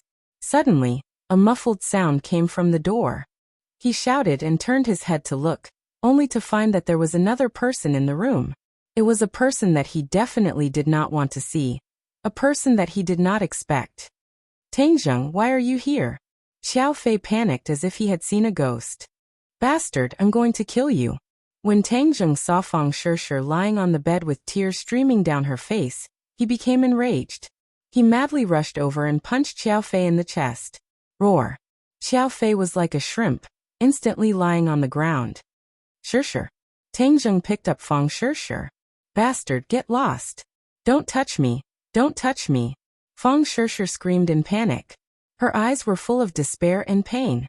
Tang Zheng felt as if a knife was being twisted, and said, Shirshir, it's me, I'm Tang Zheng. Feng Shirshir was startled and said, Tang Zheng, save me, save me. I've come to save you. You're fine, you're safe. Tang Zheng tightly held her in his arms, as if he was holding the most precious thing in the world. Feng Shirshir's emotions gradually calmed down. She finally saw Tang Zheng clearly. She was pleasantly surprised and said, Tang Zheng, it really is you. You've come to save me. It's me, I came late and made you suffer. I knew you would come to save me. You are my hero, my great hero. Xiao Fei is a bastard, he wants to. As she spoke, she began to cry again. With me here, no one will be able to harm you. Tang Zheng patted her back, comforting her. At the same time, he felt a lingering fear. If he had come a step later, the consequences would have been unimaginable. Xiao Fei, this bastard, I will definitely not let him go. His gaze fell on Xiao Fei's body. He was already struggling to stand up. The muscles on his face twisted together in pain. Tang Zheng, you dare hit me. F***ck, not only will I hit you, I will also kill you, you bastard. Tang Zheng put down Feng Shirshir, and like a fierce tiger, he flashed, punching and kicking Xiao Fei. Xiao Fei miserably screamed, and not long after, his face was bruised and swollen. He fell to the ground, twitching, and did not have any strength to resist. Tang Zheng, don't hit him. If you continue, he will die. Feng Shishir saw the situation and hurriedly advised. I just want to kill him. If you kill him, do you want to go to jail? If you go to jail, what will I do? Tang Zheng stopped. Tang Zheng, let's leave this place. I don't want to see him again. Feng Shishir painfully said. Okay, we will leave immediately. But Xiao Fei has done such an outrageous thing. He can avoid the death penalty, but he cannot escape punishment. Sure, you go out for a while. I will come out immediately. I can't walk. He drugged me. Tang Zheng slapped his head. He was too careless and did not notice this. He grabbed her hand and used his qi to check. Finding that the situation was not too serious, he immediately used his qi to disperse the drug. Feng Shishir suddenly found that she had regained her ability to move. She immediately opened her eyes wide and looked at Tang Zheng in amazement. She did not know how he did it. He really is my hero. You go out first. Feng Shishir obediently walked to the door. Tang Zheng grabbed Xiao Fei and lifted him up. Tang Zheng, what are you doing? Killing people is illegal. Xiao Fei fearfully shouted. Killing you is dirtying my hands. Tang Zheng quickly tore off his clothes. What are you doing? Don't tell me you have this kind of hobby. Xiao Fei's but tightened as he panicked. Do you think everyone is as perverted as you? Xiao Fei, I have no enmity with you. You have targeted me time and time again. You even sent people to deal with my grandfather. Do you think I will just let you go? Xiao Fei's face was deathly white as he panicked and said, Tang Zheng, please let me go. I will never treat you like that again. Before I was jealous of you. Your studies were better than mine and Feng Shishir also liked you. I was blinded by jealousy. A leopard cannot change its spots. I have already given you a chance, but you did not cherish it.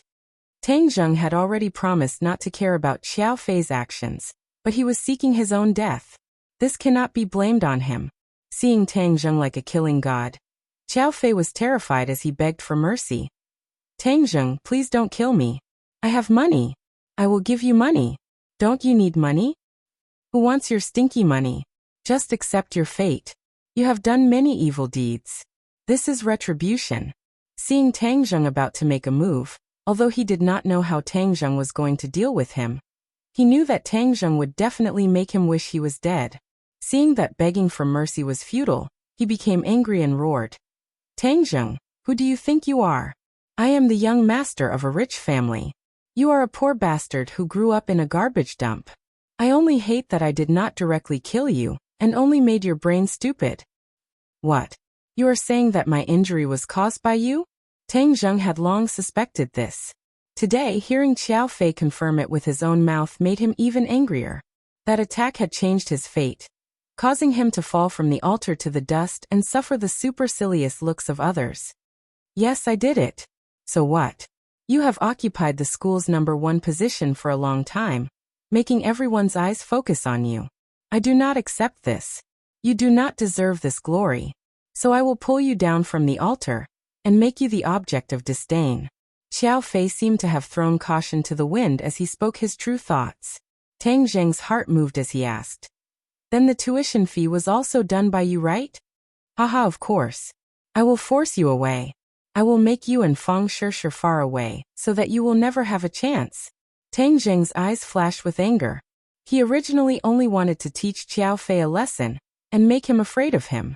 It seems that his thoughts were too simple. Xiao Fei may be afraid of him, but he will definitely not let this matter go. Since he has persistently targeted him for so long, then in the future he will definitely become even worse. It is easy to dodge a spear in the open, but difficult to defend against a hidden arrow. He must nip this hidden danger in the bud. Moreover, what he did to Feng Shishir is unforgivable. Dragons have reverse scales, humans also have reverse scales. Tang Zheng's family and loved ones are his reverse scales. Anyone who touches it will die. He has already been completely controlled by hatred. Kill him and everything will be over. Tian Chanzi suggested. No, if I kill him the police will intervene. I will cause trouble. I want him to beg for death and become an idiot.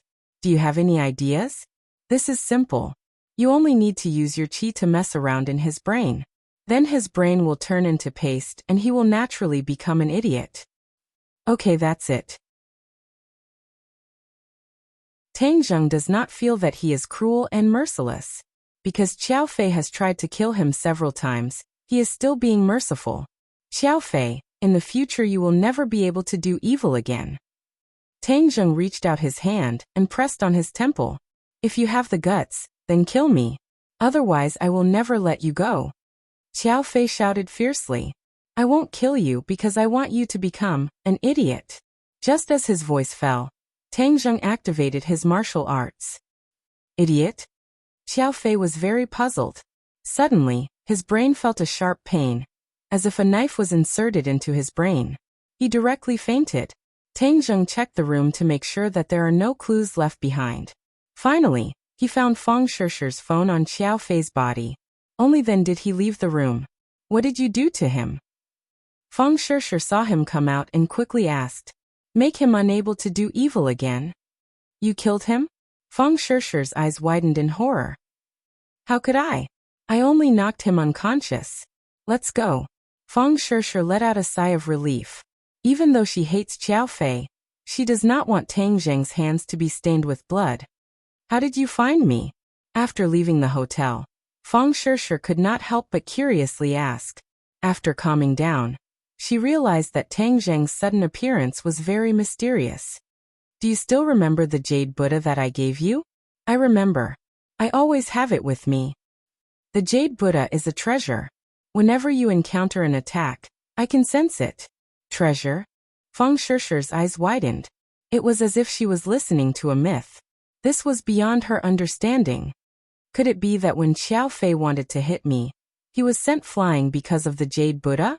Even though Tang Zheng did not see that scene, he guessed that this should be the case. He nodded and said, yes, that's why I can sense it. However, the jade Buddha can only be used once a day. This was because Tang Zheng's martial arts were still weak. Therefore, the Imperial Spirit Formation's effect was reduced. It could only be used once a day. Moreover, the Imperial Spirit Formation's effect was that the stronger the enemy's attack, the stronger the counterattack. Qiao Fei only slapped her and the attack was not strong. He was only sent flying. If his attack was more intense, then he would have been directly injured or even killed. Feng Shishi's heart felt sweet. He actually gave her such a precious treasure. It was enough to see how important she was in his heart. In the future, remember to always carry it with you. Tang Zheng warned. I'll send you home.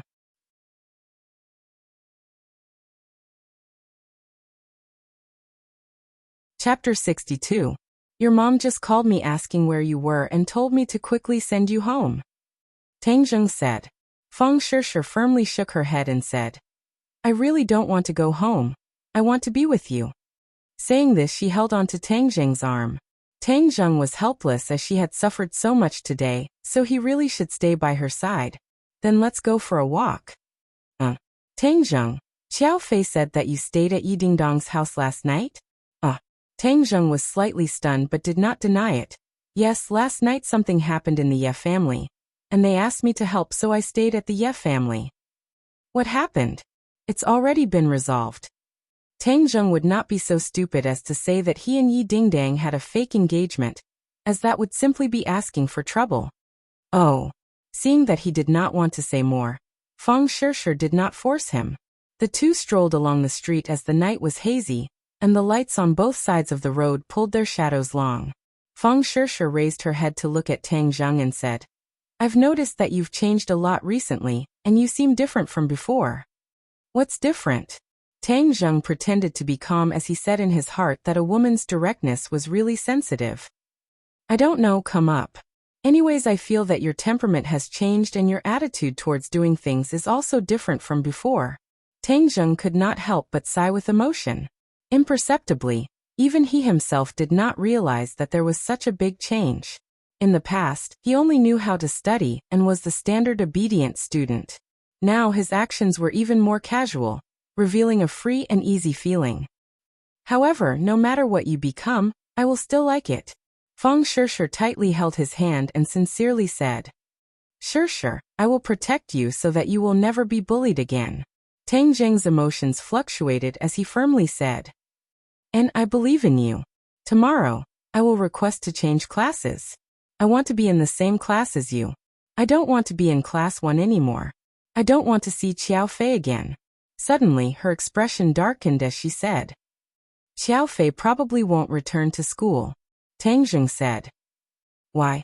Because I beat him into a pig's head. Tang Zheng didn't want to say that he had already turned him into an idiot.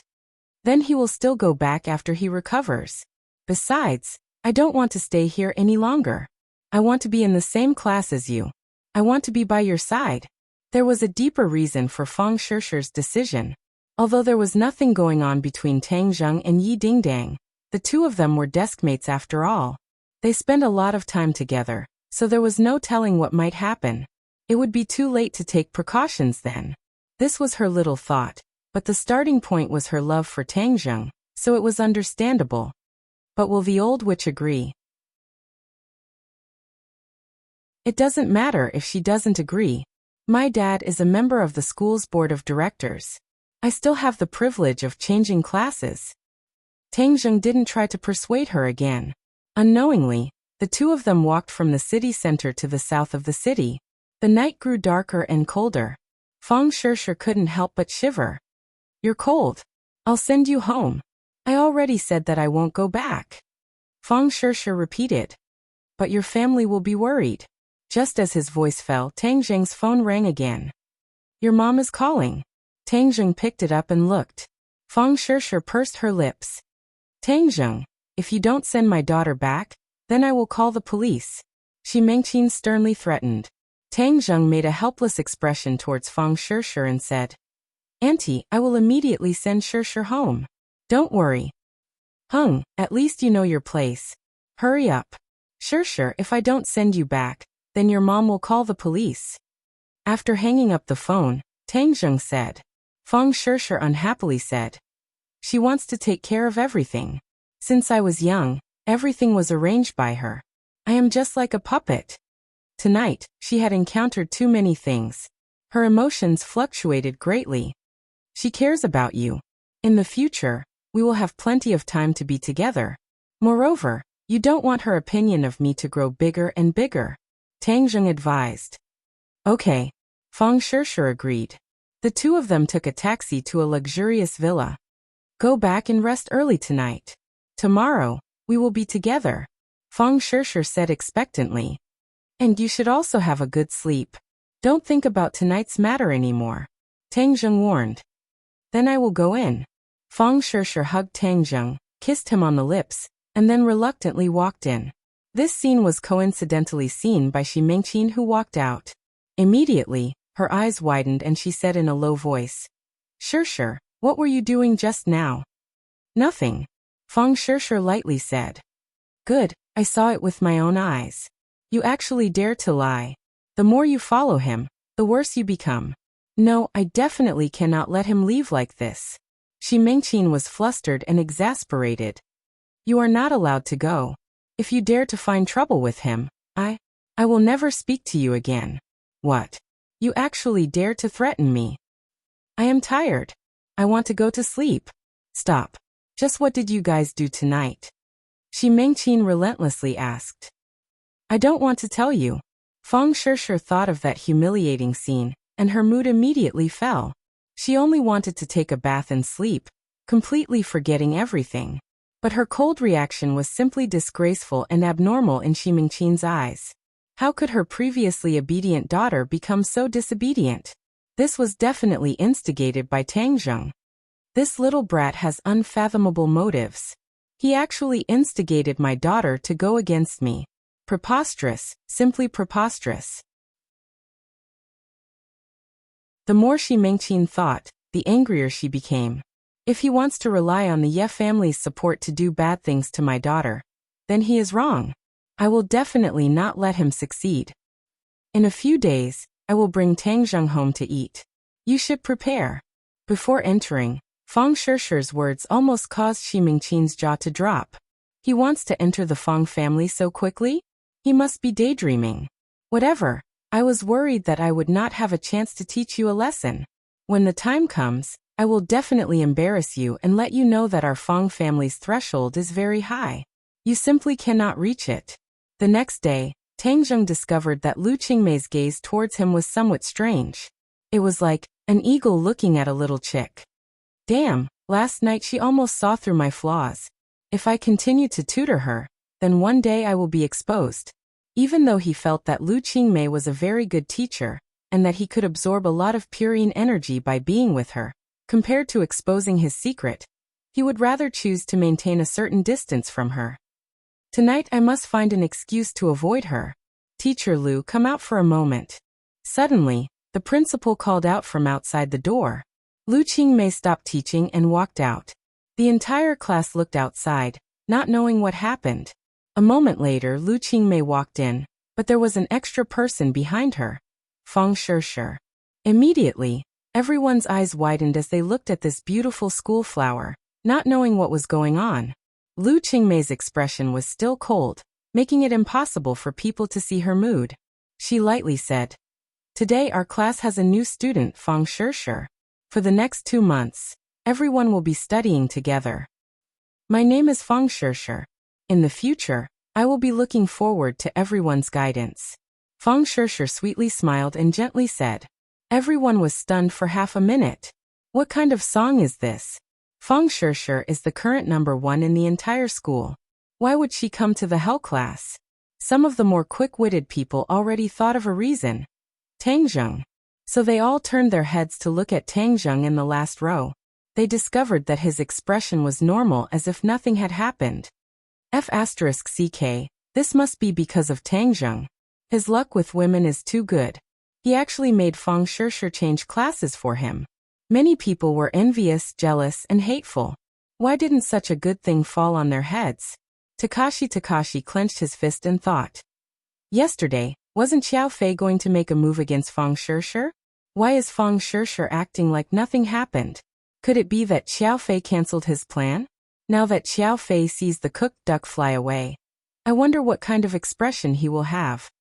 Suddenly, his heart lit up as a glimmer of hope appeared in his heart. Feng Shishir is here. That means Tang Zheng won't have a chance to hook up with Yi Dingdang. That means my chance has come. Thinking of this, he wanted to jump up in excitement. This time Xiao Fei is out of luck. My good luck has come. Who cares, my own happiness is more important. What does Xiao Fei's happiness have to do with me? He and Xiao Fei were jackals of the same tribe. They only got together because they were birds of a feather. There was no friendship to speak of. Naturally, he wouldn't feel sad for him. Feng Shishir really should have come to class 7 earlier. That Tang Zheng and Yi Dingdang probably didn't have a chance. But now it's not too late. Haha, Takashi's luck has changed. My spring has finally come. Where do you want to sit? Lu Qingmei asked. Of course she would welcome such a top student. She and everyone else thought that Feng Shishir came for Tang Zheng. She couldn't help but take a few more glances at Tang Zheng. How could this brat's charm be so great? Yi Dingdang and his relationship seemed to be very close. Moreover, Feng Shishir, his official girlfriend, even changed classes. Tang Zheng was simply like a love saint. Teacher Lu, can I sit there? Feng Shishir pointed at the seat in front of Tang Zheng. There was already someone sitting there. Actually, Feng Shishir wanted to sit together with Tang Zheng. However, she knew that Yi Dingdang would definitely not agree. Why would she make such an impossible request? Then you'll have to ask your classmate's opinion. Lu Qingmei pointed at the male student sitting there and said, I don't have any objections. You can sit here with me. The male student excitedly said. It was as if being chosen by Feng Shishir was his greatest honor. Feng Shishir smiled and expressed her thanks. Then she naturally sat in front of Tang Zheng, leaving her beautiful back and jet black hair to Tang Zheng. Tang Zheng didn't know whether to laugh or cry. He used to think that Feng Shishir was very obedient and timid. Only now did he realize that her courage wasn't small at all. She openly sat in front of him. At this point, even a blind person could see that she came for Tang Zheng. Feng Yong quietly gave a thumbs up to Tang Zheng. Yi Dingdang also looked at him thoughtfully and meaningfully. Such a big piece of news happened in the Hell class. It made all the students' hearts surge. But at the same time, the elite class 1 was also experiencing a big event.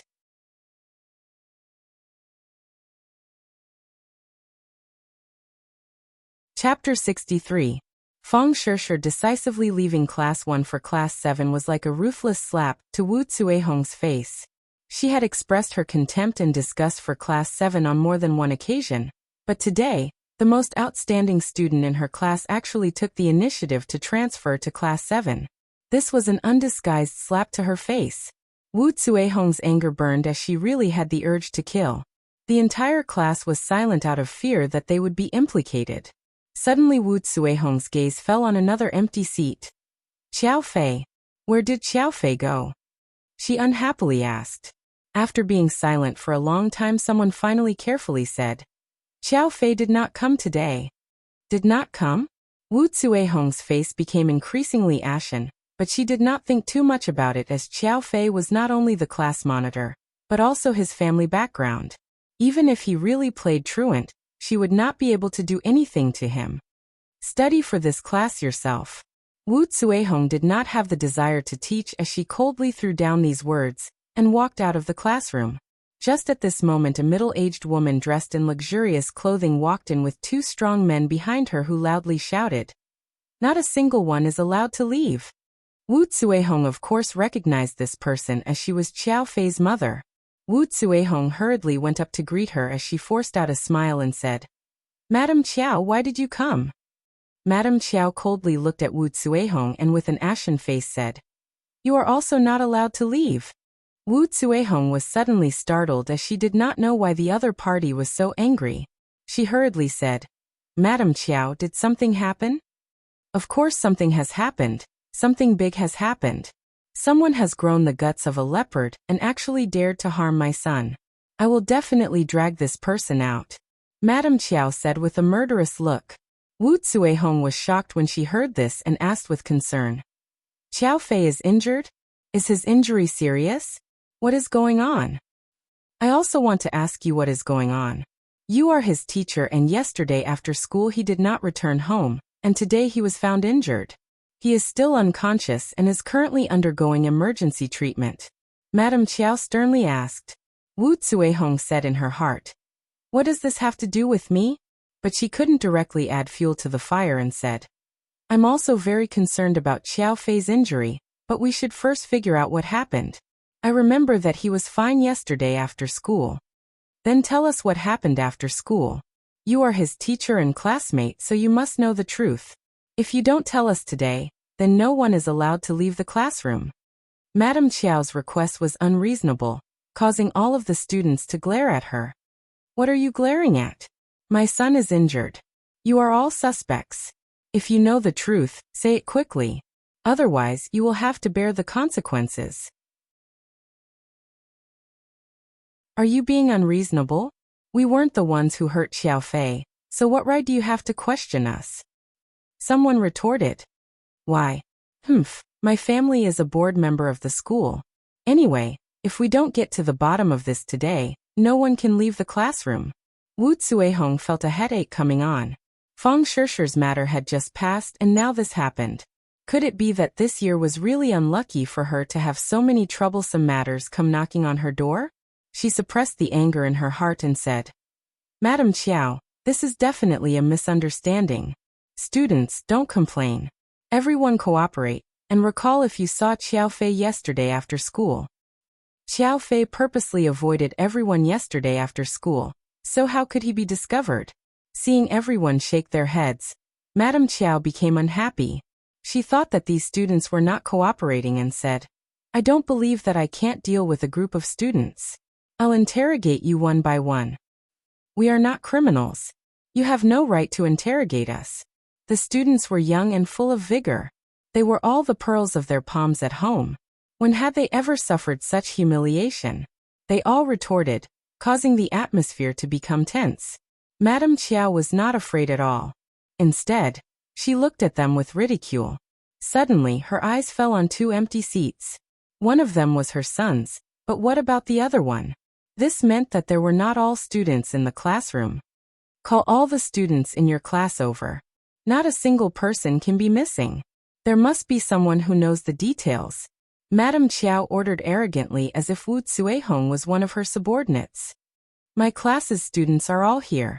Liar, there are clearly 2 empty seats. Oh, the other empty seat is a student who just transferred to another class. Just transferred? To be in such a hurry to transfer, there must be a problem. Who knows, maybe my son's injury is related to her. Let's go find this student. Madame Chiao's eyes lit up as if she had discovered a new continent. Wu Tsuehong originally wanted to persuade her, but after thinking about it, Fang Shishir was no longer in her class, so why should she speak good words for her? It would be best if Madame Chiao went to cause a ruckus. That way, she could also make Lu Qingmei lose face, killing 2 birds with 1 stone. That student transferred to Class 7. The worst Class 7. Madame Chiao said in surprise as she clearly knew of Class 7's reputation. There must be a problem with this person. Transferring to a trash class like Class 7, how could she be a good student? My son's injury must be related to her. Let's go to Class 7. The 3 of them rushed to Class 7. Wu Tsuehong hesitated for a moment before also chasing after them. The other students looked at each other in dismay.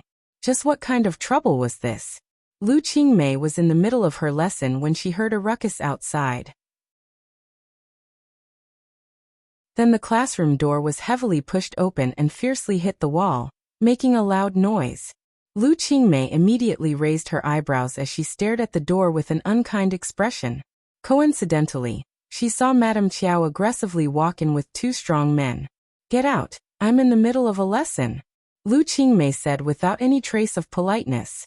Madame Chiao looked at Lu Qingmei and couldn't help but feel ashamed of her inferiority.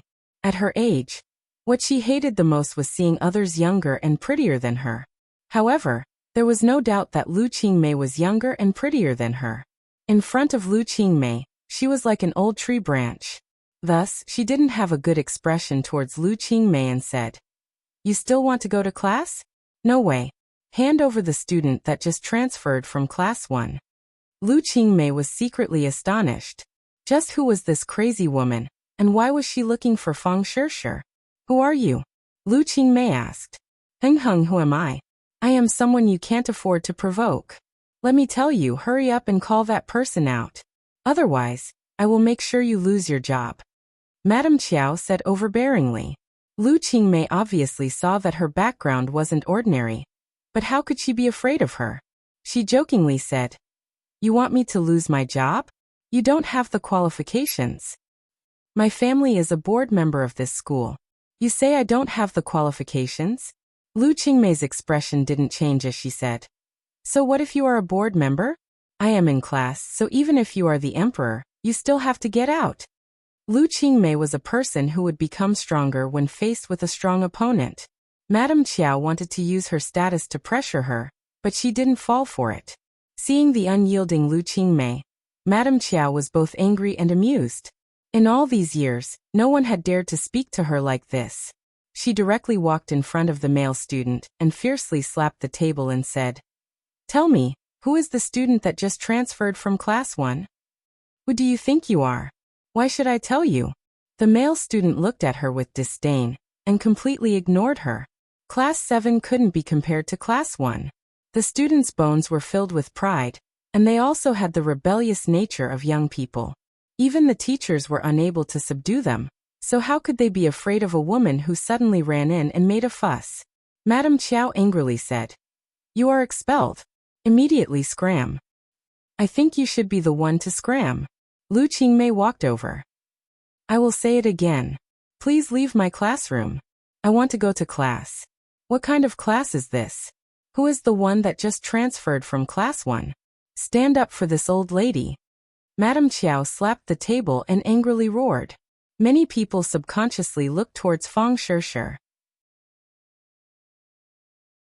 They all wanted to know what kind of enmity she had with this crazy woman for her to actually make this crazy woman so angry.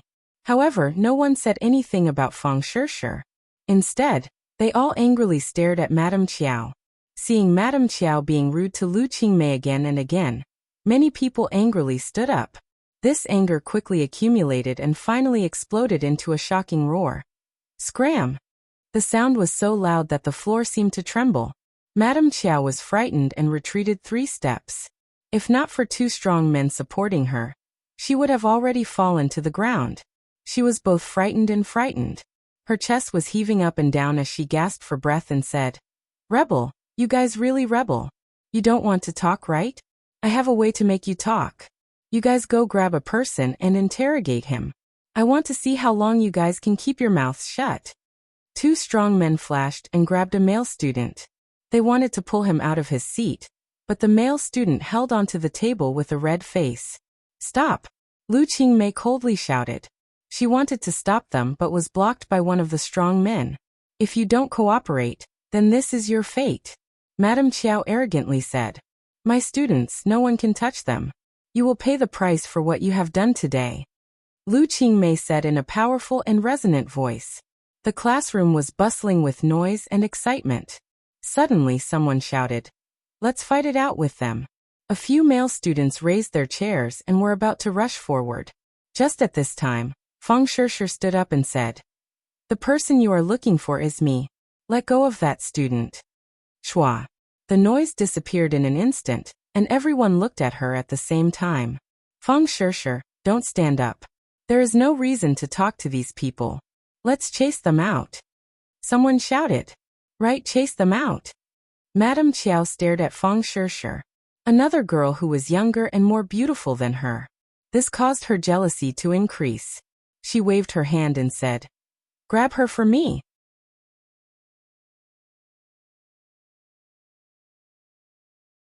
Chapter 64. Feng Shishir did not retreat or dodge. Under this kind of attack, she was like a rootless duckweed without any ability to resist. But she was not afraid, not even the slightest bit of fear.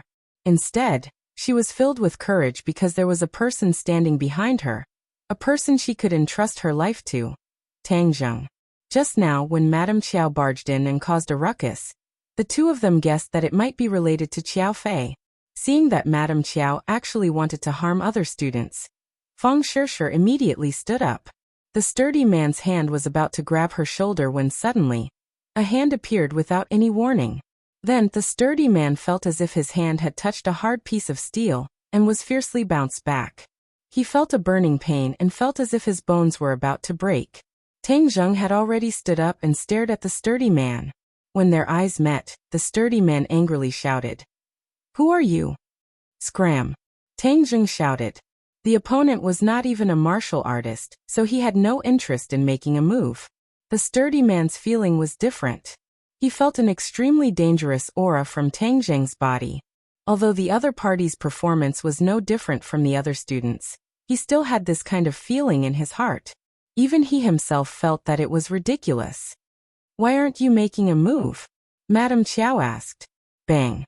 The sturdy man knew that he could not stay in a stalemate, so he made a move. His fist went straight for Tang Zheng's face. Bang! Before anyone could see it clearly, they saw the burly man softly fall down like a dead fish. Madame Chiao finally realized that something was wrong and shouted, "Good, you still dare to hit people. Hurry up and capture that girl and boy." The other sturdy man also rushed over, but when he reached Tang Zheng, he followed in his footsteps and fell to the ground like a dead fish. Wah! Everyone stared with wide eyes at Tang Zheng, as if they were looking at an alien. This was the first time they saw Tang Zheng make a move. They were all shocked because they did not see how Tang Zheng made a move. In their minds, a word quickly flashed: expert. Teenagers all worshipped the strong, and many of them immediately cheered. Madame Chiao was so angry that her face turned white. No matter how stupid she was, she knew that she had encountered a tough opponent. "Brat, you dare to hit people, you're fired," Madame Chiao said in a threatening manner. Tang Zheng gave her a look of disdain, and did not pay her any attention. A strange light flashed through Lu Qingmei's eyes as she glanced at Tang Zheng. Then she stared at Madame Chiao and said, "You brought people to school to commit murder, so don't even think about leaving. This matter must be clearly investigated by the police." "Haha, call the police? Good, someone injured my son Chiao Fei. Now that he is lying in the hospital, I also want to call the police." Without anyone to rely on, Madame Chiao was deeply afraid that this group of fearless students would gang up on her. When she heard that they were going to call the police, she couldn't wait. You can't call the police. Suddenly, the principal walked in and anxiously stopped them. We're all on the same side. This is just a misunderstanding. Let's clear things up. The principal already felt a headache coming on. He was the principal specially hired by the school board, so of course he knew Madame Chiao, so he couldn't let this situation escalate. Who is on the same side as her principal? She openly brought people to school to commit murder. This kind of person must be severely punished. Lu Qingmei said straightforwardly. The principal bitterly smiled and said, Teacher Lu, please calm down. This is Chiao Fei's mother. The Chiao family is a board member, so how could she bring people to school to commit murder? This is definitely a misunderstanding. Moreover, according to my understanding, Chiao Fei is indeed injured and hospitalized, which is why Madame Chiao is so agitated. Chiao Fei is hospitalized? Lu Qingmei had of course heard of Chiao Fei's name. Chiao Fei's family background was illustrious, and his grades were also very good. However, she heard that he was a bit bossy and domineering, causing many students to fear him. My son was injured after school yesterday, and this matter cannot be separated from a certain student. I suspect that student is the biggest suspect. Moreover, that boy actually hit people. This kind of student must be expelled. Madame Chiao saw that the principal had arrived, so she became confident again. She placed her hands on her hips and said domineeringly. The principal glanced at Feng Shishir, and his forehead immediately broke out in cold sweat. If it was someone else, he would have the authority to deal with them, but Feng Shishir was not someone easy to deal with. The Feng family was also a board member, so he couldn't afford to offend them. Thus he hurriedly tried to smooth things over. Madame Chiao, is there a misunderstanding here? Seeing that the principal actually sided with the other side in the blink of an eye, Madame Chiao became angry. She thought that she couldn't count on the principal today. Once this matter was over, she would definitely get rid of him and find another obedient principal. Misunderstanding? Then I'll have the police come and see if this is a misunderstanding. Saying this, she actually dialed a number and loudly said, Chief Deng, I'm at Pengqing International School. Come over, I have some matters for you to settle. Okay, I'll wait for you. After hanging up the phone, she looked at the crowd with contempt and said, The police will be here soon. You guys just wait and tell them. The principal wiped the cold sweat off his forehead and said, Madame Chiao, there is no need for the police to get involved in this matter. We can settle it ourselves. Hung, I don't need you to settle it. I'll let the police handle it. Let me tell you before the police come, that girl and boy are not allowed to leave. Today there must be an explanation. Principal, letting these kind of people come to our school to cause trouble is simply bringing shame to our school. Lu Qingmei said. The principal bitterly smiled and advised. Teacher Lu, don't say too much. Seeing this deadlock, Feng Shishir asked in a low voice. What should we do? Don't worry, they don't know anything so they won't be able to do anything. Tang Zheng comforted her. How about I call home? The Chiao family is bullying others, but our family is not so easy to bully. Feng Shishir said. Last night, Feng Shishir was the victim, but now that Madame Chiao was making such a big fuss, it was as if she was the perpetrator, making her very angry. However, she did not want to make the matter of last night public. After all, it was not a good thing and related to her innocence. Even if nothing happened, if other people found out, there would definitely be rumors. For the time being, they don't have any evidence. Even if the police came, it would be useless. Later on, as long as we say that the two of us were together last night, they won't be able to do anything. Tang Zheng warned. And I understand. Yi Dingdang saw the two whispering and suspiciously asked, What are you two chattering about? Nothing much. What happened to Chiao Fei? Who knows? Tang Zheng shrugged his shoulders and feigned ignorance. In reality, he was the clearest about Chiao Fei's situation. You two come over here. The principal waved towards Tang Zheng and Feng Shishir and said. The two of them walked over and the principal earnestly said. Last night, student Chiao Fei was injured. Do you know who did it?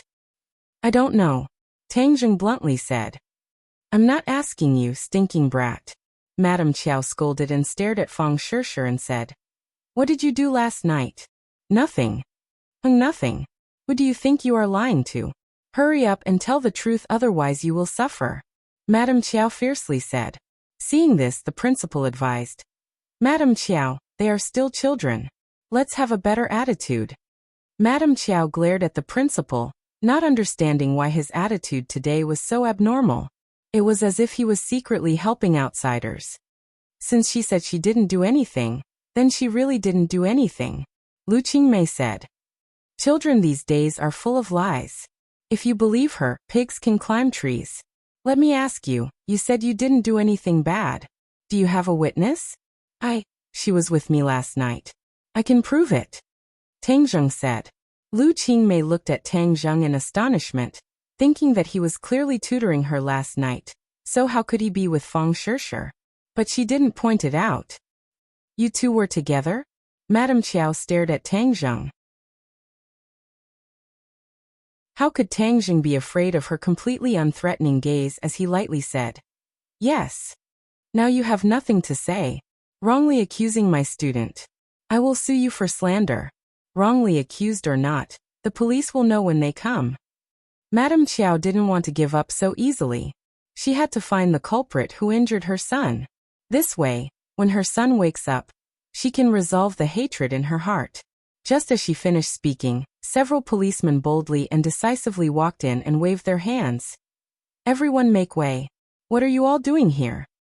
Chief Deng, you came just in time. My family's Qiao Fei was injured last night and is currently in the hospital for emergency treatment. I suspect that it has something to do with this female student. Madame Chiao bluntly said. Which eye of yours saw that your son's injury has something to do with Fang Shishir? Lu Qingmei angrily asked. This kind of thing doesn't need to be seen to know. Chief Deng, bring them all back. We will know once we interrogate them. Madame Chiao ordered. Deng Maokai originally thought it was just a small matter, but when he saw Lu Qingmei, he instantly recognized her. This was because a beauty of this level was really rare, and his impression of her from that meeting was too deep. When Tang Zheng was caught by Qiao Fei, it was Deng Maokai who single-handedly arranged it. In the end, he even found his own subordinate Lu Gang to be the scapegoat. Only then did he keep his position as chief. The most important thing was that the picture of him and his lover was taken by Tang Zheng. He never would have thought that today he would be dragged by Qiao Fei's mother. Moreover, it seemed that he would have to face Lu Qingmei again. F***CK, why am I so unlucky? Are the Qiao family people my nemesis? I have only been quiet for a few days and now they are here again. A few days ago, Deng Maokai was on tenterhooks. He thought that Tang Zheng would release his picture, but after discovering that there was no movement, he guessed that the other side was soft-hearted and let him go. He secretly rejoiced. Suddenly, Deng Maokai's pupils shrunk as he saw Tang Zheng. His heart thumped and he could not help but cry out in grief. Why am I so unlucky? Why is it him again? Cough cough. Deng Maokai dryly coughed twice to cover up the shock in his heart. He pretended to be calm and said, The police need evidence to handle a case and do not rely on words. We will investigate this matter, and do not need other people to tell us what to do. What? Madame Chiao was not an idiot. She could clearly tell that Deng Maokai was not speaking up for her. For a moment she was stunned. Did the sun rise from the west today? How come the reinforcements that she brought over are all traitors?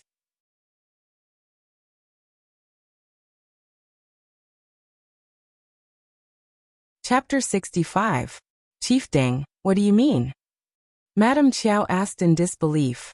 Deng Maokai glanced at her and said in his heart, Why won't you listen?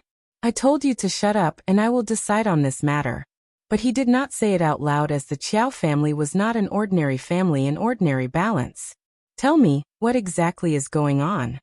Deng Maokai did not greet Lu Qingmei and Tang Zheng, but pretended to be impartial, and said in a businesslike manner. Madame Chiao had already discovered that something was wrong, but she still said, My son was injured last night and I suspect that it has something to do with this female student. Deng Maokai's gaze turned towards Fang Shishir as he secretly praised her beauty and asked, Classmate, can you tell me what you were doing last night? Last night I was with him the entire time, Fang Shishir calmly said. Deng Maokai glanced at Tang Zheng and nodded his head, indicating that he understood, and then said, Then do you know how Qiao Fei was injured? How could I know? No, she is lying. Madame Qiao immediately cried out. What you say is the truth and what others say is a lie. Don't think so highly of yourself. Lu Qingmei coldly said. Deng Maokai glanced at Lu Qingmei and saw that her face was filled with anger, even more so than the last time at the police station. His heart thumped as if she was really angry, then he might suffer a calamity, so he quickly said, This teacher's words are reasonable. Since both sides have their own version of the story and there is no evidence, we should wait until Qiao Fei wakes up. He will definitely know how he was injured. The principal interrupted. That's right. Once Qiao Fei wakes up, then won't the truth be revealed? Fang Shishir's gaze moved as she nervously looked towards Tang Zheng, but Tang Zheng's expression did not change as he comforted her with his eyes.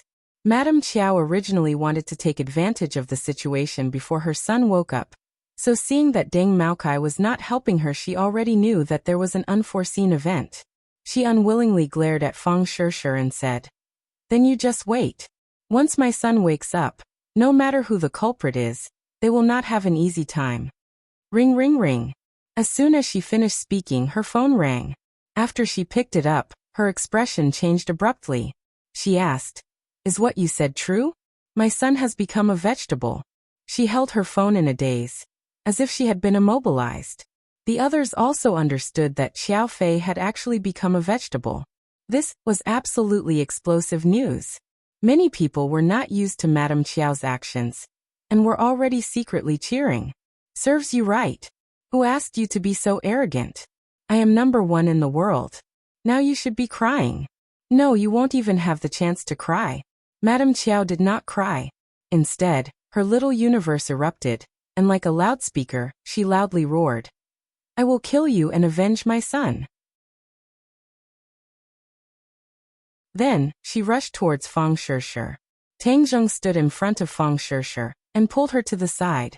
In the end, she fell to the ground in a sorry state. However, she immediately crawled up and rushed forward like a madwoman. Her face was malevolent like an evil spirit. You police are just going to watch her commit a crime in broad daylight? Lu Qingmei asked. Deng Maokai also finally reacted. He was truly confused by Madame Qiao's actions. Seeing her crazy appearance, he knew that she had temporarily lost her wolf. Thus he hurriedly ordered his 2 subordinates. Why haven't you caught her yet? Catch me? You dare to catch me? Do you know who I am? With a single word, I can peel off your skin. Madame Qiao bared her fangs and brandished her claws. One of the police was not careful, and was even scratched on his face. However, in the end, she was not a match for the police and was quickly restrained. Attacking the police is against the law, Lu Qingmei lightly said. Deng Maokai was shocked. Lu Qingmei was finally angry. This was the rhythm of dealing with Madame Qiao. However, both sides were not good people. He could only impartially enforce the law so that he would not be criticized. Moreover, Tang Zheng still had something on him. Even if he did not give Lu Qingmei face, he could not help but have misgivings about Tang Zheng. Take her away. This is a school, not a vegetable market. Making a ruckus here is not appropriate, Deng Maokai sternly said. Looking at Madame Qiao's shrewish appearance, he instantly understood that Madame Qiao and Lu Qingmei were not on the same level. From beginning to end, Lu Qingmei was like a phoenix high up in the sky, while Madame Qiao was like a chirping sparrow, even though she was making a lot of noise. What are you doing? Let me go. I want to take revenge for my son, Madame Qiao shouted. Seeing this, the principal said, Officer, this is a misunderstanding. Can you first let her go? After all, Madame Qiao's identity was special. If the police were to take her away like this, he would not be able to report back. Deng Maokai did not buy this as he impartially said, Let her go. If she injures someone, will you take responsibility? Moreover, she attacked a police officer, so she must be taken away. Let's go back to the police station. Why don't you take away the culprit who harmed my son? Take away that little slut. I want her to live a life worse than death. Madame Qiao was still hysterically shouting. Deng Maocai's face became more and more ugly. How could this person be so blind? Then we will go back first. Deng Maocai respectfully said to Lu Qingmei. Although he tried his best to restrain himself, anyone with a discerning eye could see that he was in awe of Lu Qingmei. With the ruckus here, there were already many students and teachers gathered at the door and windows. Many of them were looking at Lu Qingmei with complicated gazes. Everyone did not have much understanding of Lu Qingmei. They only knew that she was cold and arrogant. It was as if she did not want to interact with others. There was a feeling of being thousands of miles away from her. No one had ever thought that she had an outstanding identity. But from Deng Maocai's reaction today, it seemed that her background was very big. Among the crowd, one of the people with the most complicated feelings was Wu Zuehong. This farce could be attributed to her pushing the boat with the current as she wanted to embarrass Lu Qingmei. Seeing Madame Qiao act so arrogantly, she was extremely happy and thought to herself, let the storm come even fiercer. But the final development caused her to be taken aback. The police that Madame Qiao called did not help her. Instead, they took her away. This world was too crazy. She could not understand it at all. In the end, when she saw Deng Maocai's attitude towards Lu Qingmei, she finally understood why the police's attitude was so strange. It was all because of Lu Qingmei. Who is she? Why does she have so much power? The fear in Wu Zuehong's heart gradually spread. Her conflict with Lu Qingmei was not just a day or two. Moreover, it was an open secret. She originally thought that by relying on her position as the grade leader, she could suppress Lu Qingmei. She never thought that her background would be so big. This is bad. What if she takes revenge on me? Wu Zuehong's heart was in turmoil. Her face instantly became pale. She was in a daze as she squeezed out of the crowd. The farce that she pushed the boat with the current had turned out like this. This was not the result that she wanted. Another person with mixed feelings was Takashi. He had been silently paying attention to the development of the situation. When he heard that Qiao Fei was injured yesterday, he immediately guessed that this matter was related to Fang Shishir. This was because he was the only one who knew about Qiao Fei's actions yesterday. If Fang Shishir was not enough to harm Qiao Fei, then there was only one other person. Tang Zheng. He wished that he could immediately rush up and say that Tang Zheng was the murderer. However, in front of the entire class he did not dare to do so. Otherwise, he would definitely become a public enemy, and there would be no way for him to stay in Class 7. The development of the situation far exceeded his expectations. Qiao Fei actually became a vegetable. This really gave him a big fright. He could not help but secretly look at Tang Zheng. He discovered that his expression was normal, as if he did not know about this matter. However, Takashi was very clear that this matter was definitely done by him. He actually turned Qiao Fei into a vegetable. Takashi's heart went cold. Fear spontaneously rose in his heart. It was as if a fierce tiger was staring at him, and could at any time open its bloody mouth and swallow him whole. No, I can't just sit here and wait for death. My conflict with Tang Zheng cannot be resolved. Now that Qiao Fei is done for, the next moment it will be my turn. I have to do something. Right, if I tell Madame Qiao the truth, then she will definitely not let Tang Zheng go. Even if there is no evidence, they will still use other methods to get revenge for Qiao Fei. Takashi's eyes lit up as if he had grabbed onto a life-saving straw. The corner of his mouth revealed a faint evil smile. The farce ended and the audience dispersed. Tang Zheng and Fang Shishir were called downstairs by Lu Qingmei. Lu Qingmei stared at the two. Tang Zheng was calm as if nothing had happened. Fang Shishir was beautiful and pretended to be calm. However, the trace of strangeness between her eyebrows did not escape Lu Qingmei's eyes. This matter definitely has something to do with them, she concluded in her heart. However, the matter of Qiao Fei becoming a vegetable still shocked her. This method was not ordinary. Her gaze fell on Tang Zheng's body. It was as sharp as a knife, as if she wanted to cut him open and see him clearly. Tang Zheng was calm and collected. Under this knife-like gaze, his calmness was somewhat strange. This matter has something to do with you guys? Lu Qingmei finally asked. Feng Shishi's heart trembled as she subconsciously tightened her grip on Tang Zheng's hand. Tang Zheng blankly raised his head and looked at Lu Qingmei saying, "Teacher Lu, this kind of joke cannot be made." "Then you mean it has nothing to do with you guys?" "Of course it has nothing to do with us. We are students, how could we do this kind of thing?" Tang Zheng discovered that he really did have a talent for lying. His face was not red, his heart was not beating fast, and even his breathing did not change in the slightest. Currently, his control over his body was very strong. As long as he did not want to reveal any flaws, it would be very difficult for others to discover. Lu Qingmei discovered that she had to reevaluate Tang Zheng. She had already guessed that he was deliberately hiding his strength during the exam. However, this was not what surprised her the most. Tang Zheng's performance today was what surprised her the most. After doing so many things, he was still able to remain calm and composed. She could not help but think of the incident at the police station. Could it be that he was also acting at that time?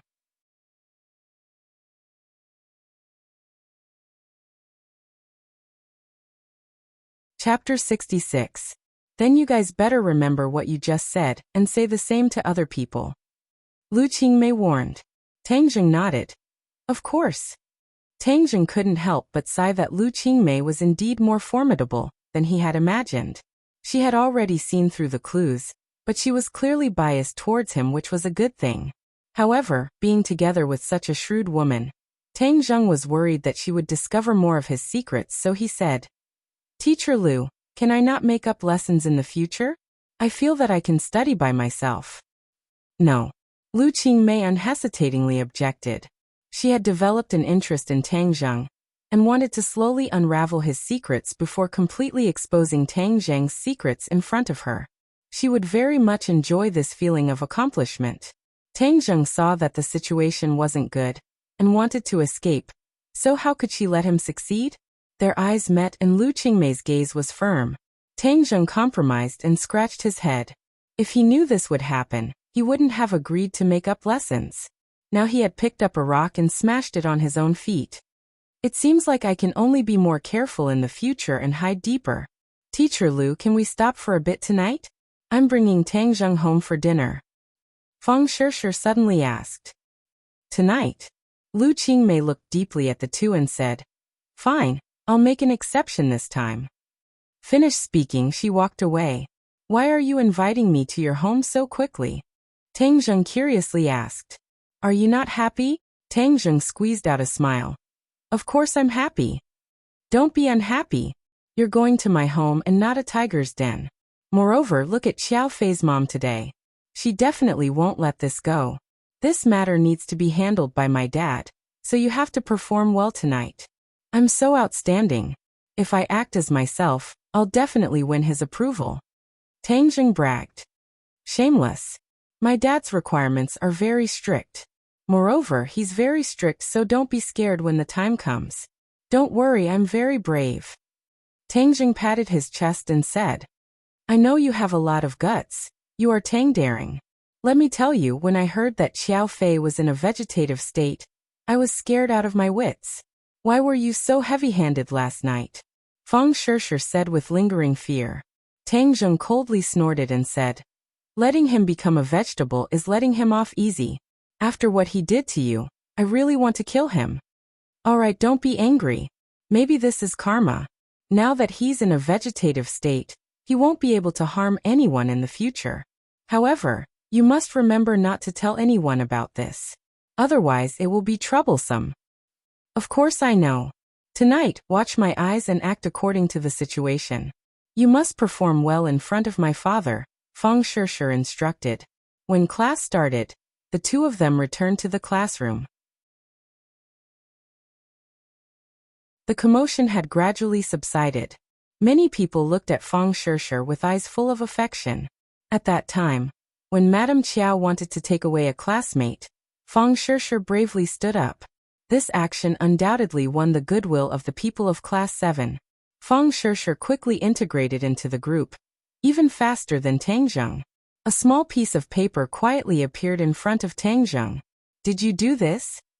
For simple words, but Tang Zheng understood what it meant.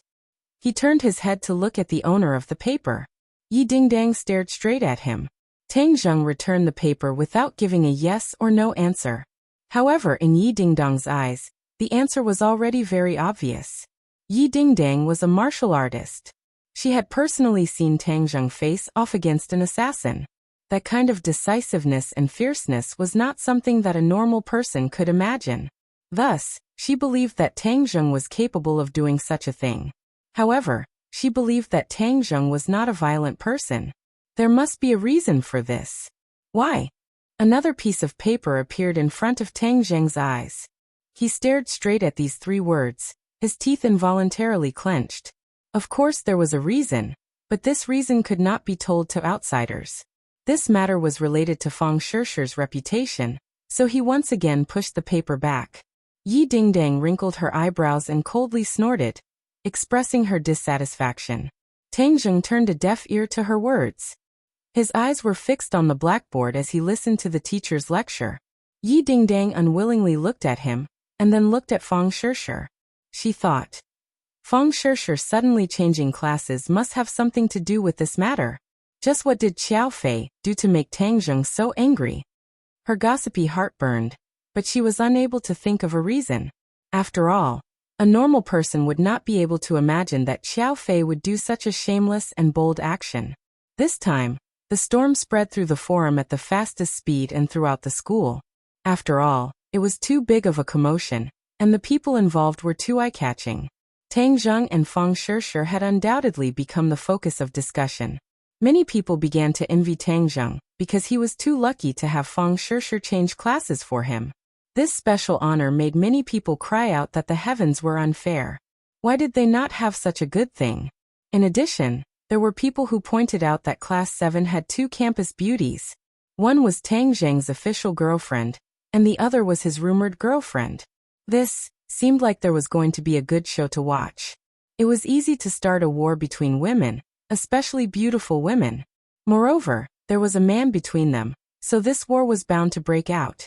The good fortune of having multiple lovers was not so easy to enjoy. Many people harbored evil intentions and cursed in their hearts, waiting to watch a good show.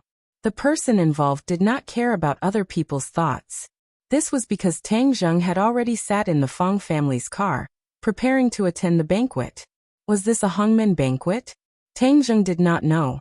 In any case, even if it was not a Hongmen banquet, this banquet would not be easy. However, his mentality was very good, and he was not worried. He did not bring a gift because he was once again a pauper. He did not have the money to buy a gift. If he bought a worthless gift, then he would be laughed at by the other party. Therefore, he brought her along to the banquet like a hoodlum. You don't have to feel burdened. You have me. Fang Shishir tightly held his hand and comforted him. I don't have any burdens, Tang Zheng casually said. Fang Shishir seriously looked at him, and found that he was not lying. She could not help but tap his forehead and said, "It seems like I was worried for nothing. Your heart is too big." Hee, this is called strategically valuing the opponent, and tactically looking down on the opponent. You even raised it to a theoretical level. Glib tongue. Fang Shishir did not know whether to laugh or cry as she stared at him. When the car arrived, Fang Shishir held his hand and walked into the magnificent home.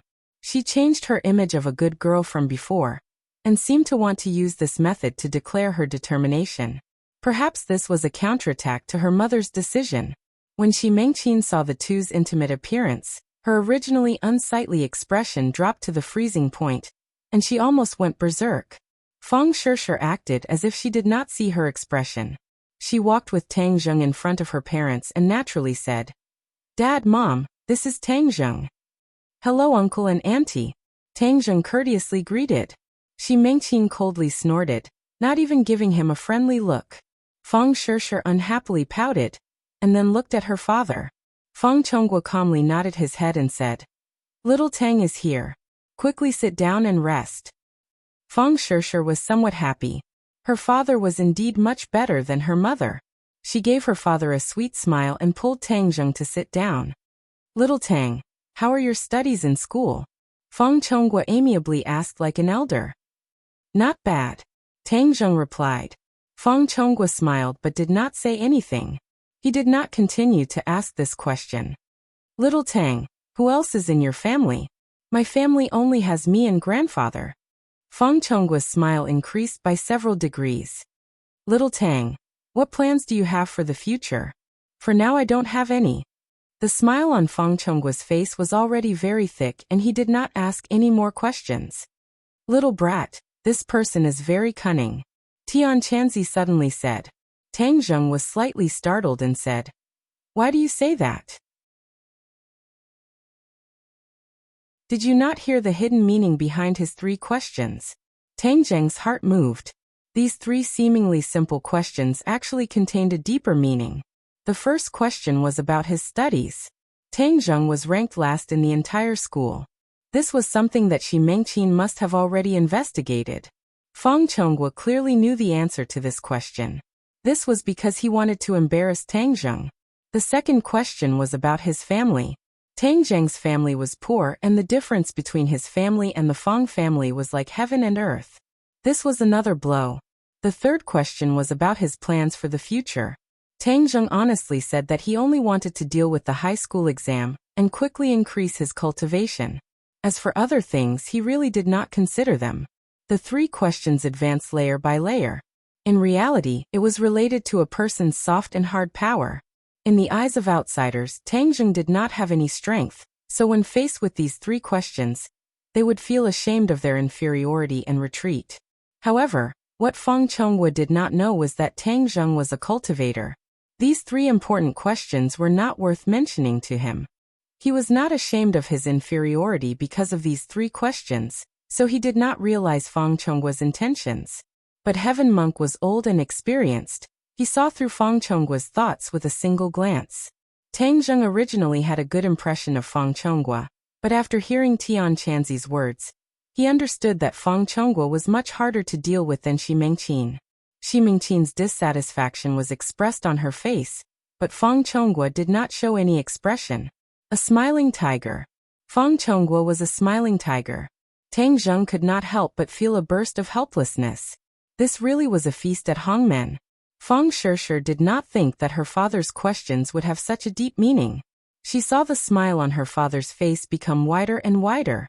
Moreover, Tang Zheng's behavior was polite and neither servile nor overbearing. She felt that this matter was settled.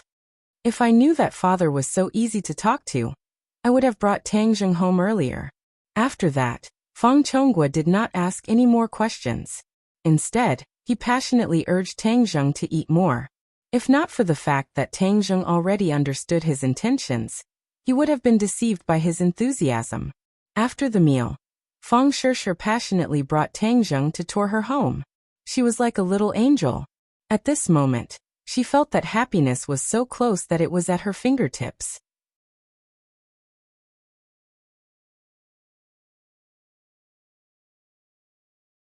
Chapter 67. After Tang Zheng left, Feng Shishir contentedly returned to her room to sleep. But in the other room, Xi Mengqin angrily looked at her husband and asked, "What's wrong with you today? Why are you talking and laughing with that little brat? Didn't we agree that we would make him back off?" Feng Chonghua shook his head and bitterly smiled. "If I were like you and gave him a cold face, what do you think our daughter would think? This can only push our daughter to him, which is not a wise move. Just wait and see."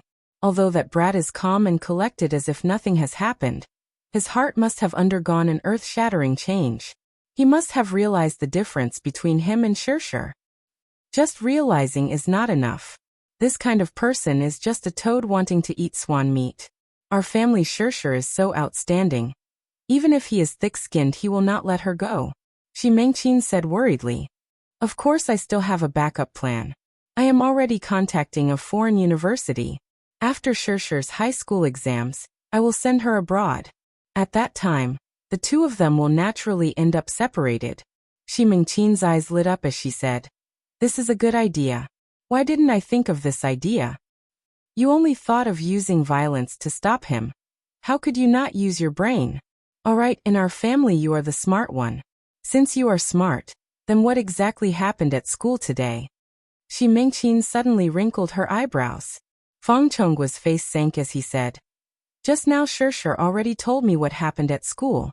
This is purely the Qiao family's crazy people. They dare to slander my daughter. I will not let them off so easily." Right, slandering Shishir in front of so many people. Their family's Qiao Fei is a golden lump, but is our family's Shishir not a treasure? We must get an explanation. You do not need to worry about this matter. In this period of time, you just need to take care of Shishir. But do not be too hasty, otherwise it will cause her to retaliate. Shishir, this little brat, looks weak, but in reality she has her own opinions. Moreover, she is also a little stubborn. Following her will result in unexpected results. Fang Chongguo warned.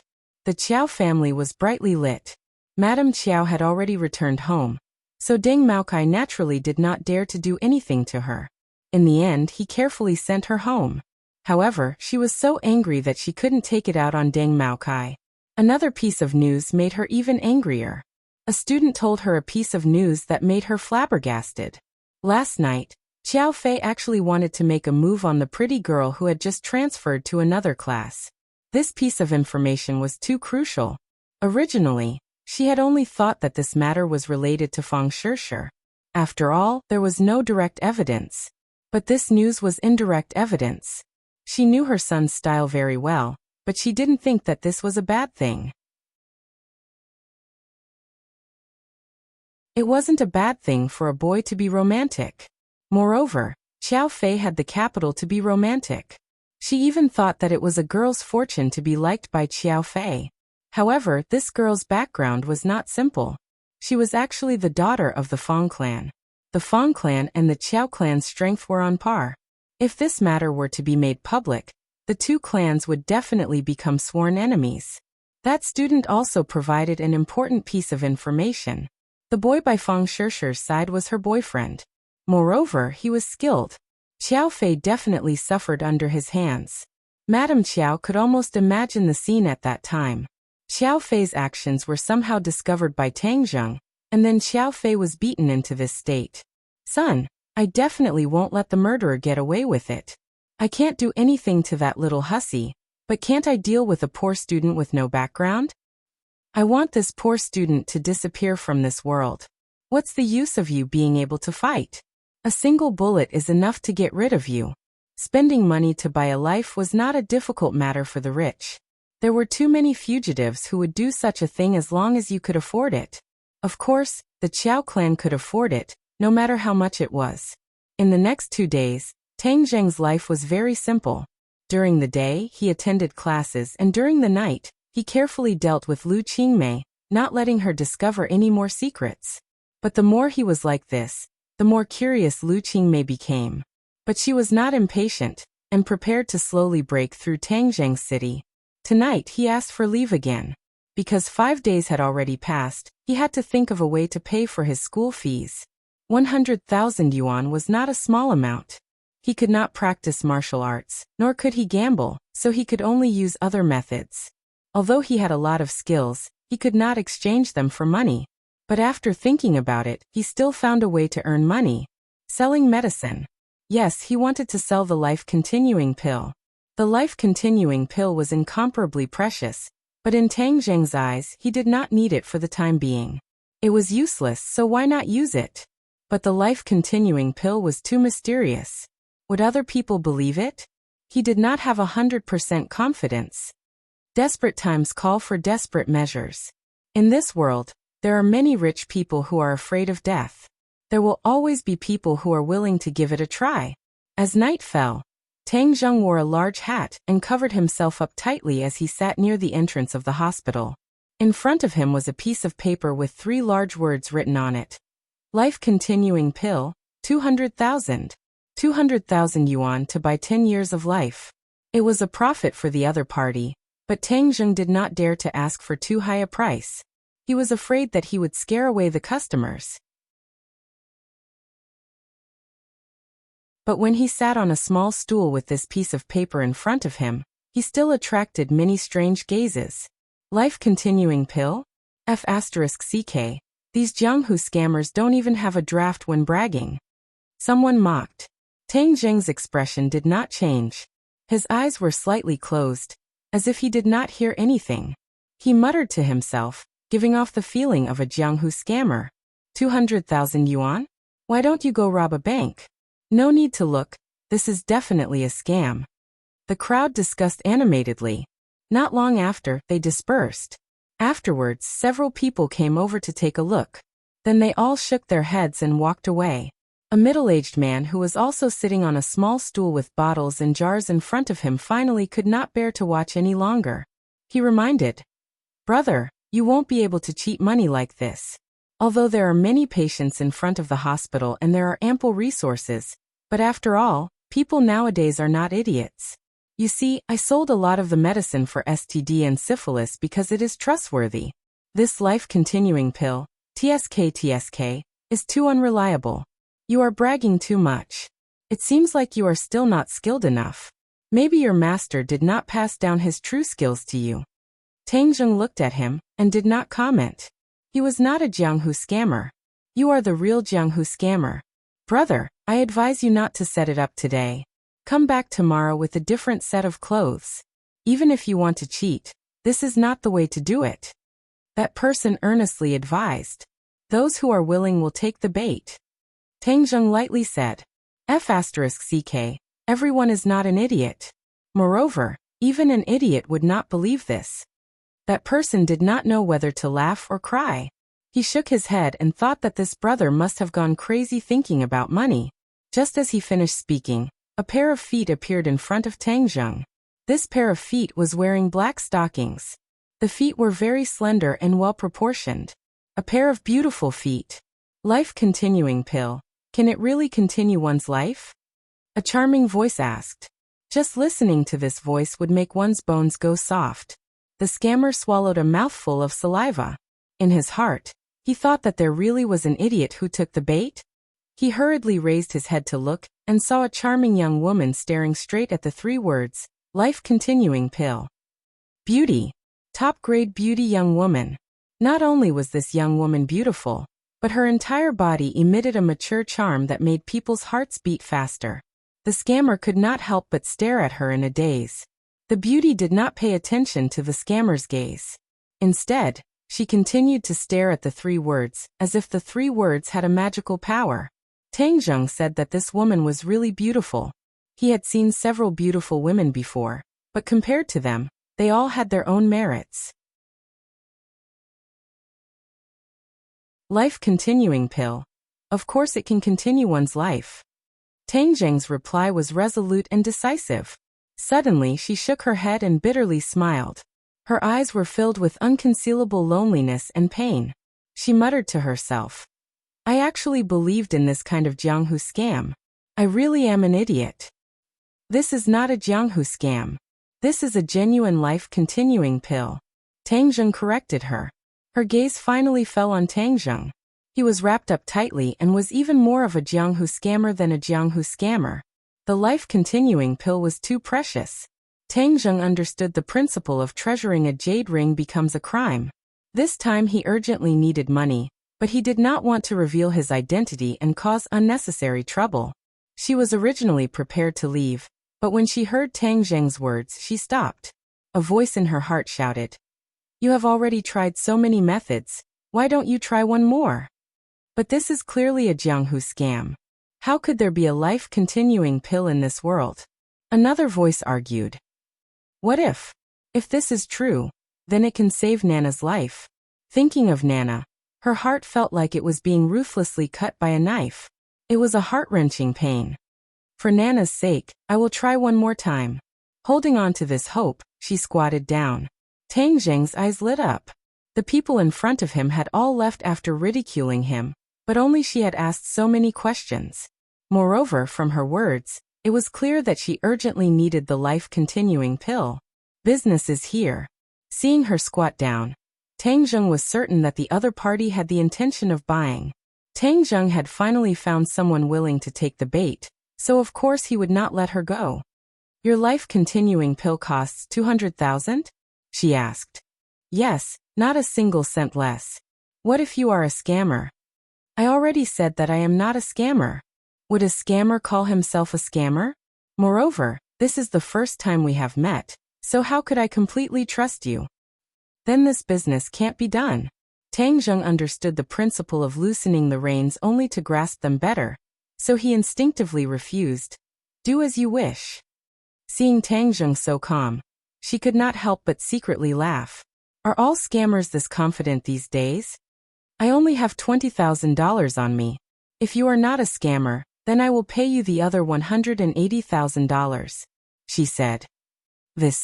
Tang Zheng had originally planned on doing a one-time deal, but the other party unexpectedly did not have enough money. The real scammer on the side stared with wide eyes. Fuck, this can also be scammed, and it was even $20,000. Are people this easy to scam these days?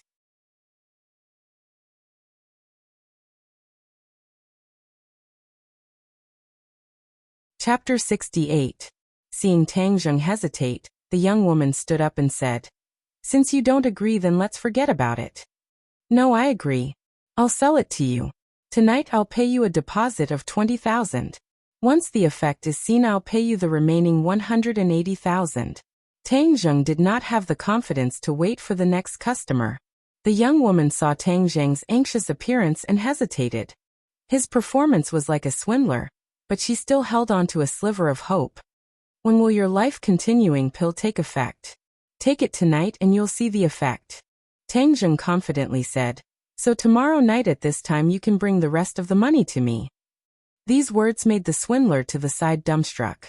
He thought to himself, I thought this brother's skills weren't good enough, but it turns out he's a true swindler.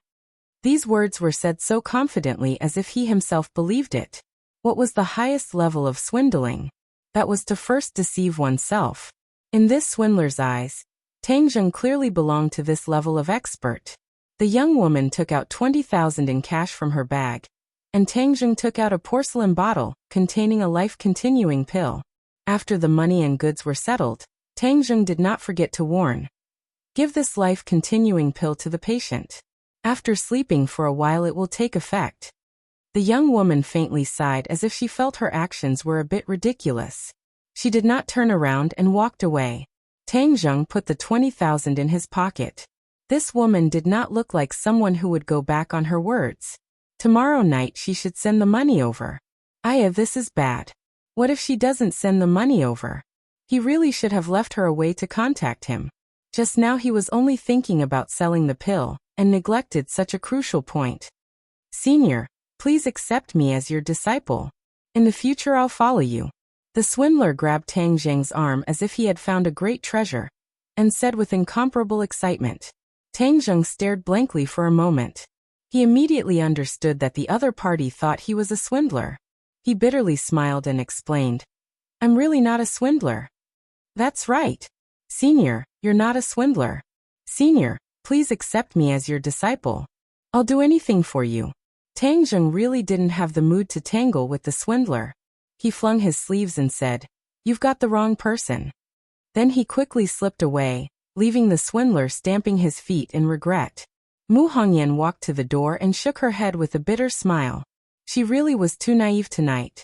She actually believed the words of a Jianghu swindler, and spent 20,000 yuan to buy some life-continuing pill. She took out the porcelain bottle, and carefully examined it. The quality of the porcelain bottle was very poor. It was just a street vendor. It was not compatible with a heaven-defying item like the life-continuing pill. The more she looked at it, the more she felt that she had been cheated. Forget it. If I was tricked, then I was tricked. At least he gave me a glimmer of hope. She opened the door and heard a fairy-like voice. Mom, you're back. A little girl rushed over, and threw herself into her arms like a fairy. Nana, don't run so fast. It's easy to get tired. She hugged her daughter, and lovingly said, Hee hee, Nana won't be tired when she sees Mom. The little girl said in a childish voice. This was a 4 or 5-year-old little girl. She looked like she was carved from jade, just like a doll. But her face was very white. It was abnormally white, and could even be said to be deathly pale. Her complexion was clearly not good, and showed that she was in an unhealthy state. Mu Hongyan hugged her daughter and said, It's already so late and you're still not sleeping. Didn't I tell you to sleep early and wake up early? Nana misses Mom. Nana wants to see Mom before going to sleep. Nana is afraid that if she doesn't wake up, she won't be able to see Mom again. Nana hugged her mom's neck and affectionately said. When Mu Hongyan heard this, tears immediately flowed down as she said, Nana, don't be afraid. Nana won't not wake up. Nana will always be fine. Mom, don't cry. You won't be obedient when you cry. Mom said that good children won't cry. Nana is a good child, so I won't cry. Mom is also a good child, so Mom shouldn't cry. Nana said as she wiped her tears with her tender little hands. Mu Hongyan choked with sobs as she nodded her head. And Nana is a good child. Mom is also a good child.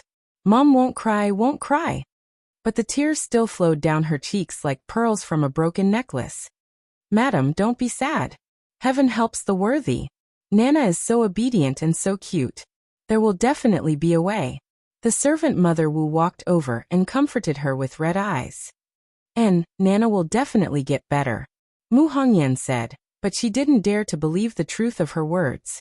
Mother Wu, take Nana to rest. No, I want to stay with Mom for a while. Nana likes to be with Mom the most. Nana intimately leaned her head on her shoulder. Okay, then stay with Mom for a while. Then go to sleep. Okay.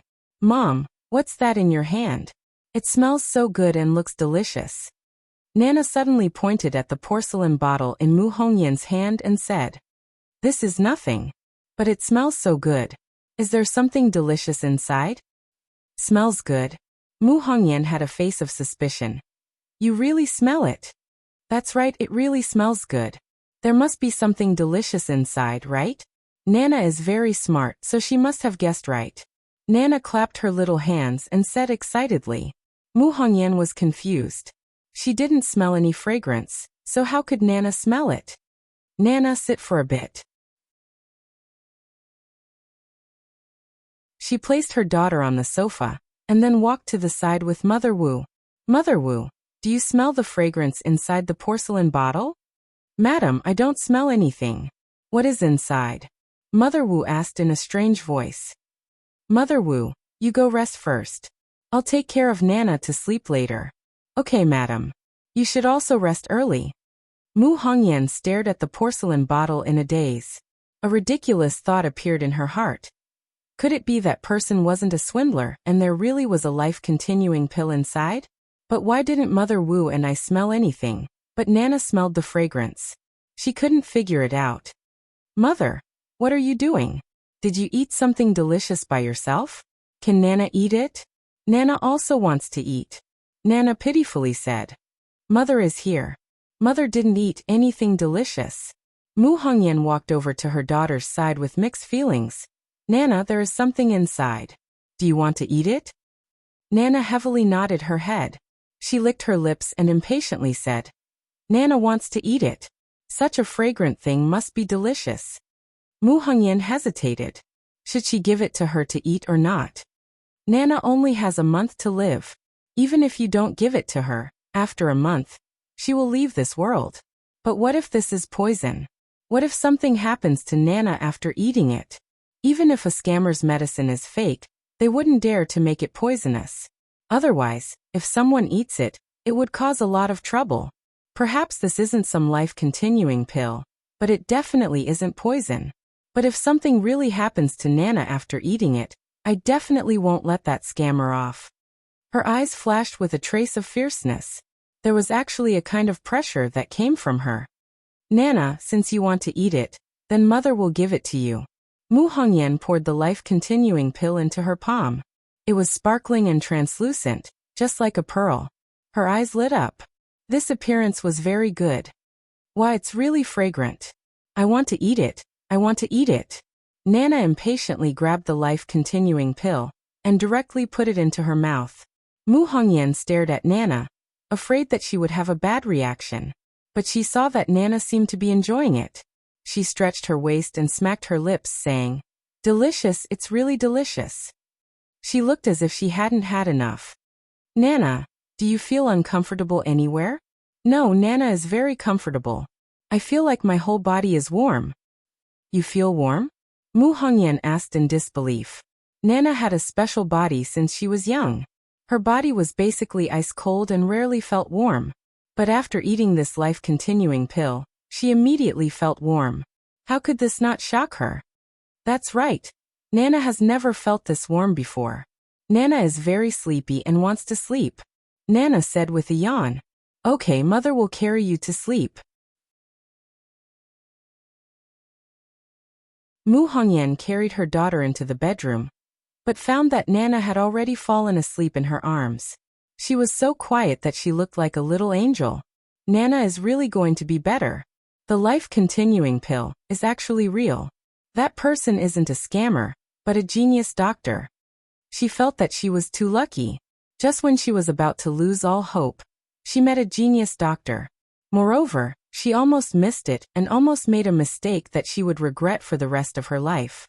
God bless me, God bless me. She clasped her hands together and finally revealed a relieved smile. In these years she rarely smiled, but when she smiled, she looked very beautiful. The genius doctor said that he would see the results in one night. Tonight, I will guard Nana by her side. There must not be any accidents.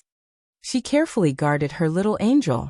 She saw that Nana's breathing was steady and unknowingly, a healthy red flush appeared on her pale face. The sickly feeling in her body was slowly disappearing. Mu Hongyan opened her eyes wide, not wanting to miss a single detail. She wanted to firmly engrave this moment of her daughter's transformation in her heart. Because this was her happiest moment, and also Nana's most important moment. That night, Mu Hongyan's eyes rarely blinked. When the sky brightened, the sunlight shined in from the window and shined on Nana's rosy face. She looked like she was bathing in the holy light of Buddha. Suddenly, Nana opened her eyes and sweetly smiled. Mu Hongyan's heart almost melted. Nana's smile dispelled the haze in her heart for so many years. She also smiled from the bottom of her heart. Mother, you look very beautiful when you smile. Nana, you look even better when you smile. Then in the future Nana has to smile more. That way mother will smile even more. Nana likes to see mother smile. And mother will smile more in the future. You have to smile happily. Mu Hongyan hugged Nana and tightly hugged her.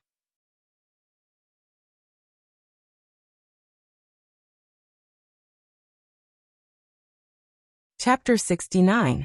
Tang Zheng had been worrying all day about whether he would receive the rest of the money tonight.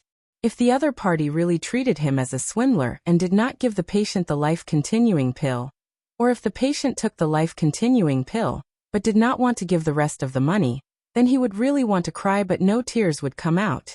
Why was I so stupid? I should have asked for the other party's contact information yesterday. He blamed himself. Forget it. If I really can't get the money back, then I can only think of another way.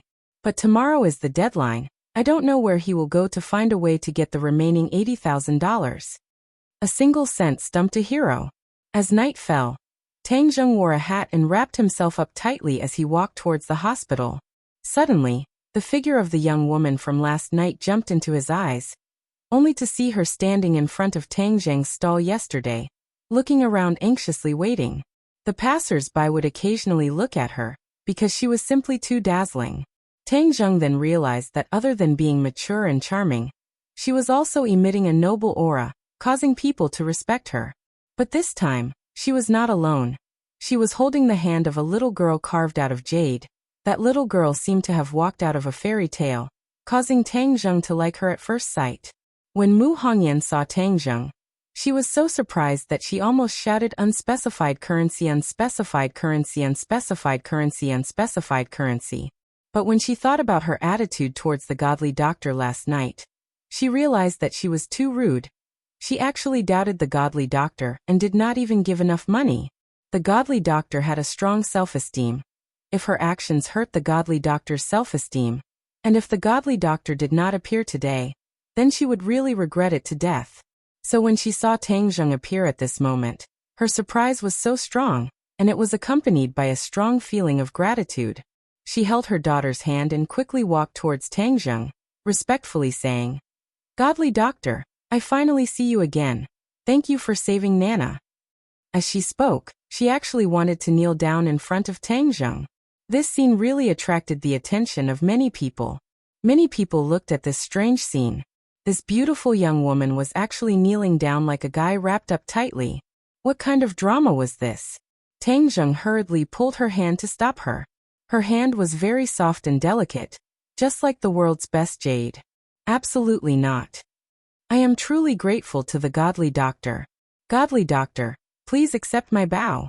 This is the only way to express my gratitude. Mu Hongyan excitedly said. In her entire life, other than her parents, she had never knelt to anyone else. This time, she sincerely knelt. In her heart, Tang Zheng was a highly respected godly doctor. This level of godly doctor was obviously an old man, so it was equivalent to kneeling to an elder. There's really no need. If you continue like this, I'm going to leave. Tang Zheng said helplessly. All right then. The godly doctor's benevolence and righteousness is truly admirable. Tang Zheng was puzzled.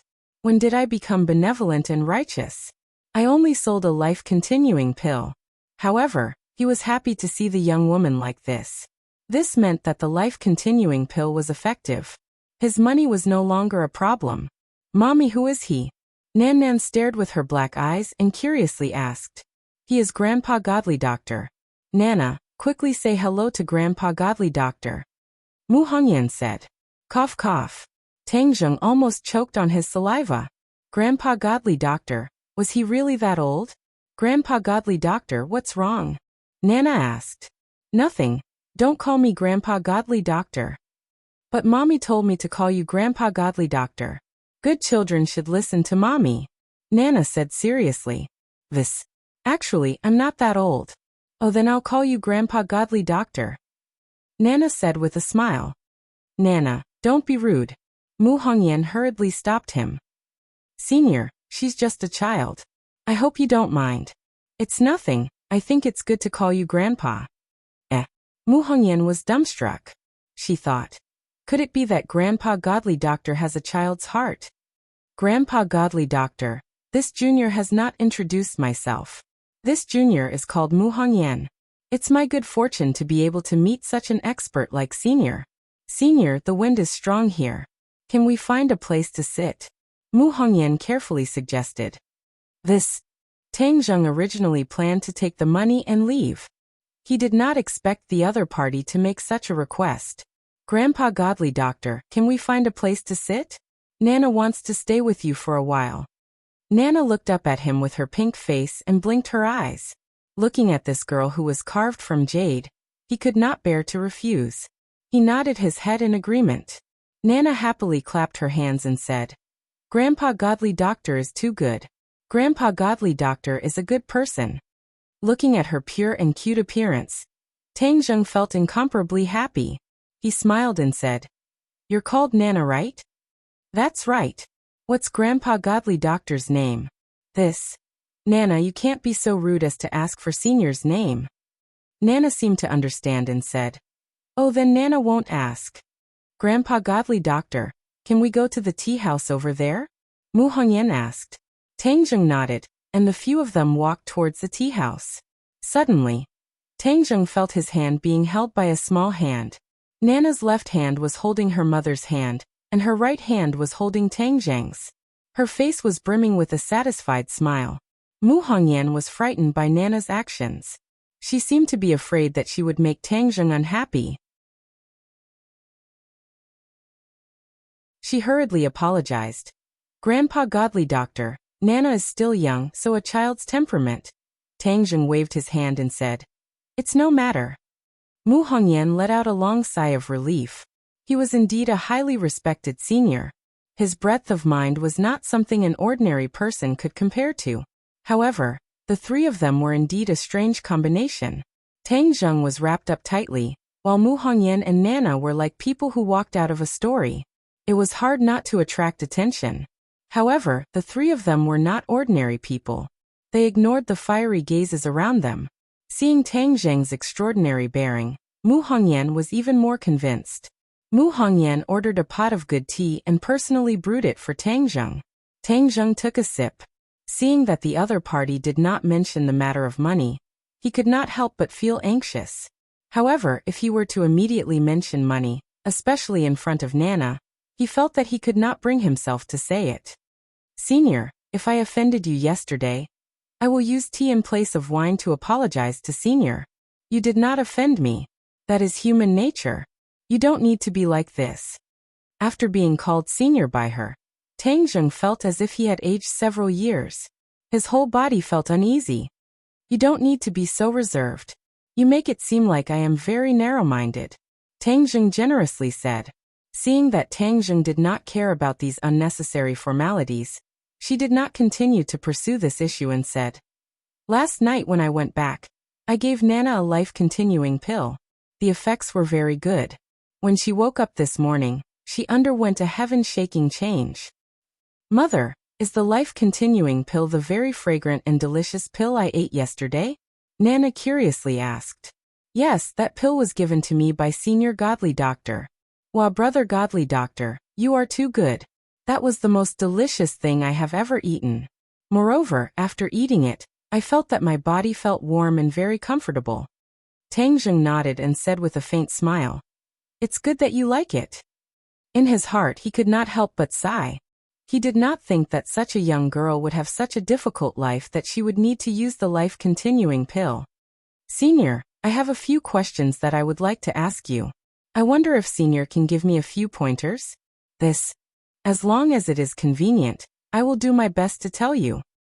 That life-continuing pill is very mysterious. But why is it that Nana can smell its fragrance and no one else can? Tang Zheng had already noticed this point when he heard her explanation. When the life-continuing pill was first refined, it would release a strange fragrance. But after that, the fragrance would be restrained. Even Tang Zheng could not smell it, so how could this little girl smell it? I am also not clear. Tang Zheng honestly said. Mu Hongyan was slightly disappointed.